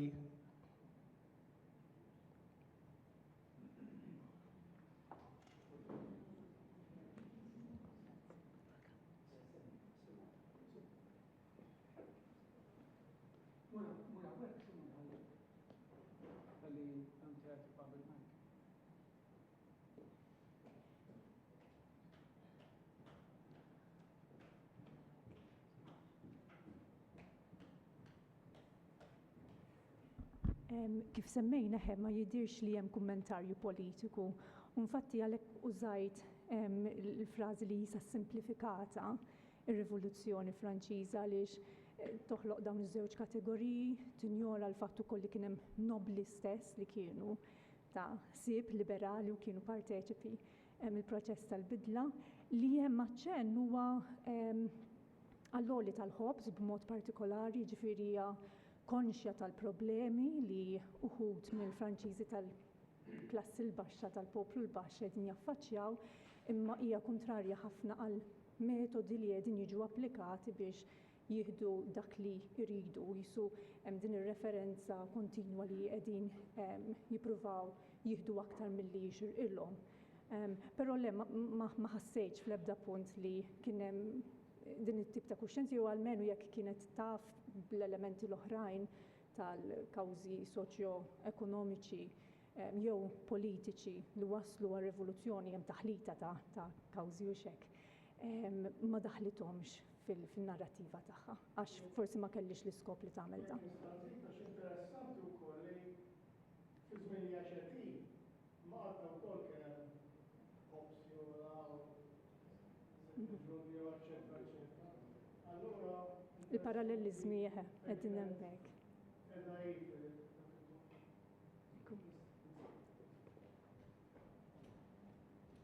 Ħanżid xi ħaġa Alex, żgur studjata r-Rivoluzzjoni Franċiża, ġifieri konċett ta' Brinkat kienet waħda minn ftit eluf ta' tfal fil-Imperu Franċiż kollu illi għamlet il-Certificat d'études primaires. Inkredibbli, minn ġenituri li kienu analfabeti ma kienux jafu jiktbu jaqraw. Ġifieri studjata żgur. Però qed nitkellmu ħafna snin qabel, ġifieri ġabet iċ-ċertifikat fl-1884. U qed tikteb ir-romanz wara li telqet minn l-Alġerija Franċiża ħafna snin wara. Għandha kuxjenza soċjali fil-fema tiegħi qawwija ħafna. Forsi mhix dik li kieku jkolli jiena, imma kuxjenza qawwija għandha żgur. U waħda mit-temi li ma semmietx jien insemmiha fil-postijiet oħrajn ma hija konxja ħafna fuq il-kwistjoni tal-kwistjoni tal-kera u tal-afsa tal-kera u tal-prekarjetà tal-ħajja tan-nies illi ma jistgħux jaħassu l-kera jispiċċaw jagħtuhom daqqa ta' siq il-barra minn fejn joqogħdu. Kuxjenza soċjali f'dan is-sens għandha kuxjenza rivoluzzjonarja le, imma trix tbiddel l-ordni kif spjegaw sħabi. Ma nafx hemm xi mistoqsija oħra, kumment ieħor, Iva.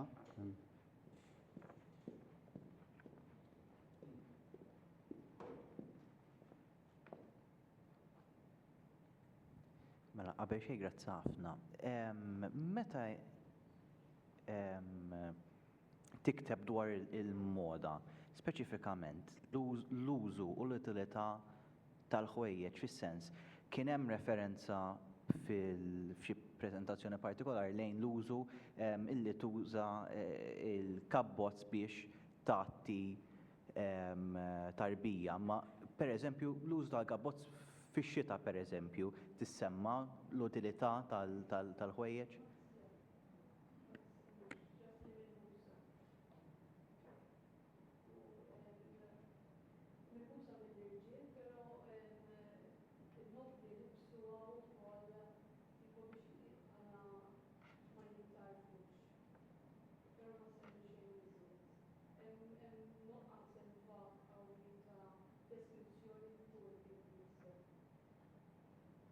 li s-semmi fejn jidħol bid-bis sofistikat huwa li kellha bżonn l-għajnuna tal-nisa. ċertu kristi vera mhix possibbli li tibes dak li jidħol minn taħt il-kurbetti u l-affarijiet oħra waħdek. Anki il-preparamenti kienu ħafna ħin biex taslak għand dik id-dieta imma tgħid it-taxwix tal-wies għandek il-ħsejjes turi li hemm punta xi ħaġa li tagħmel referenzi ma mhux għal xi Michael?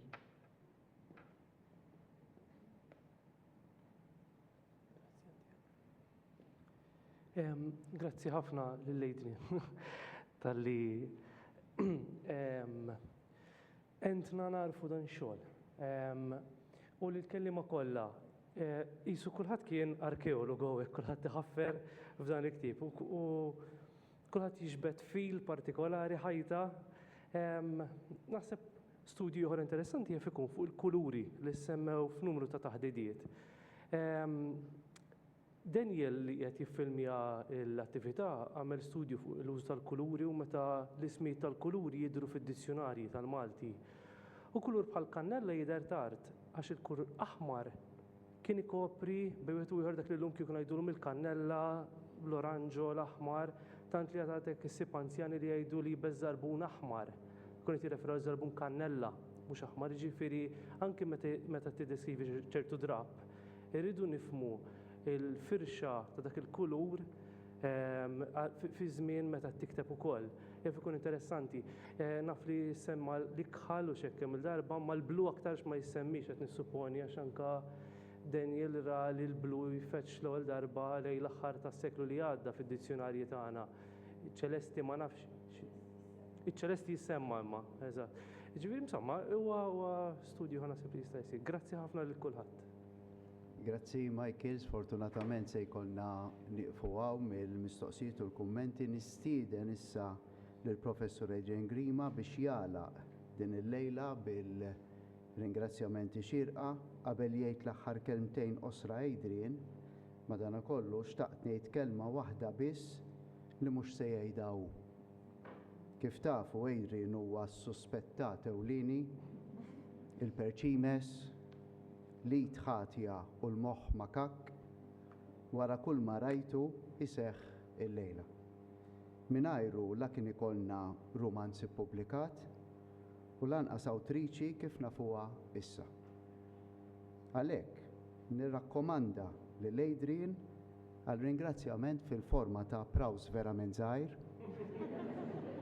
qabel jagħmel ir-ringrazzjamenti tiegħu. Grazzi.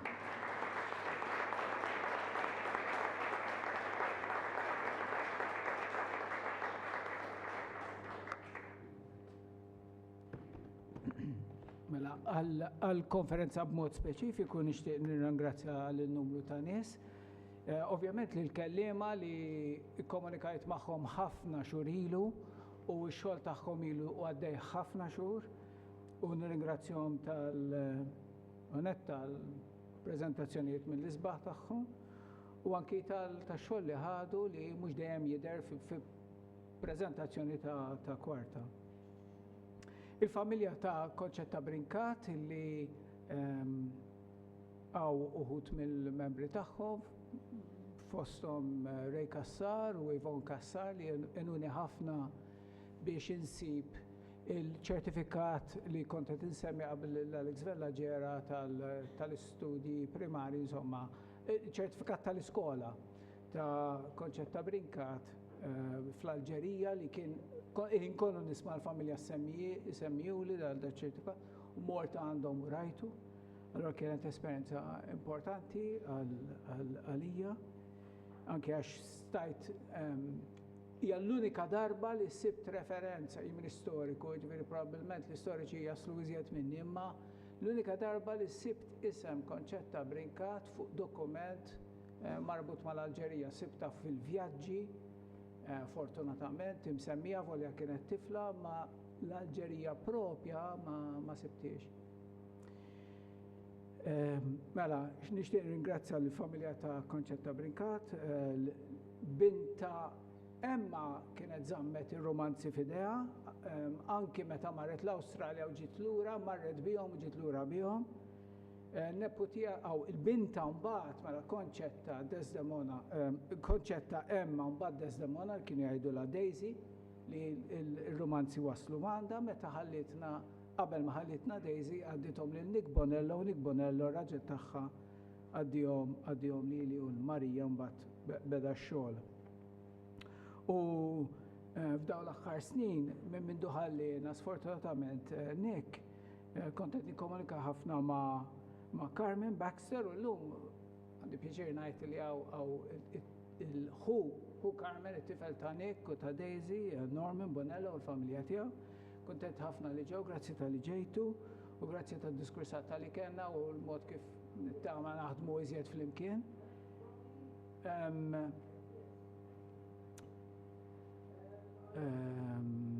Tajjeb.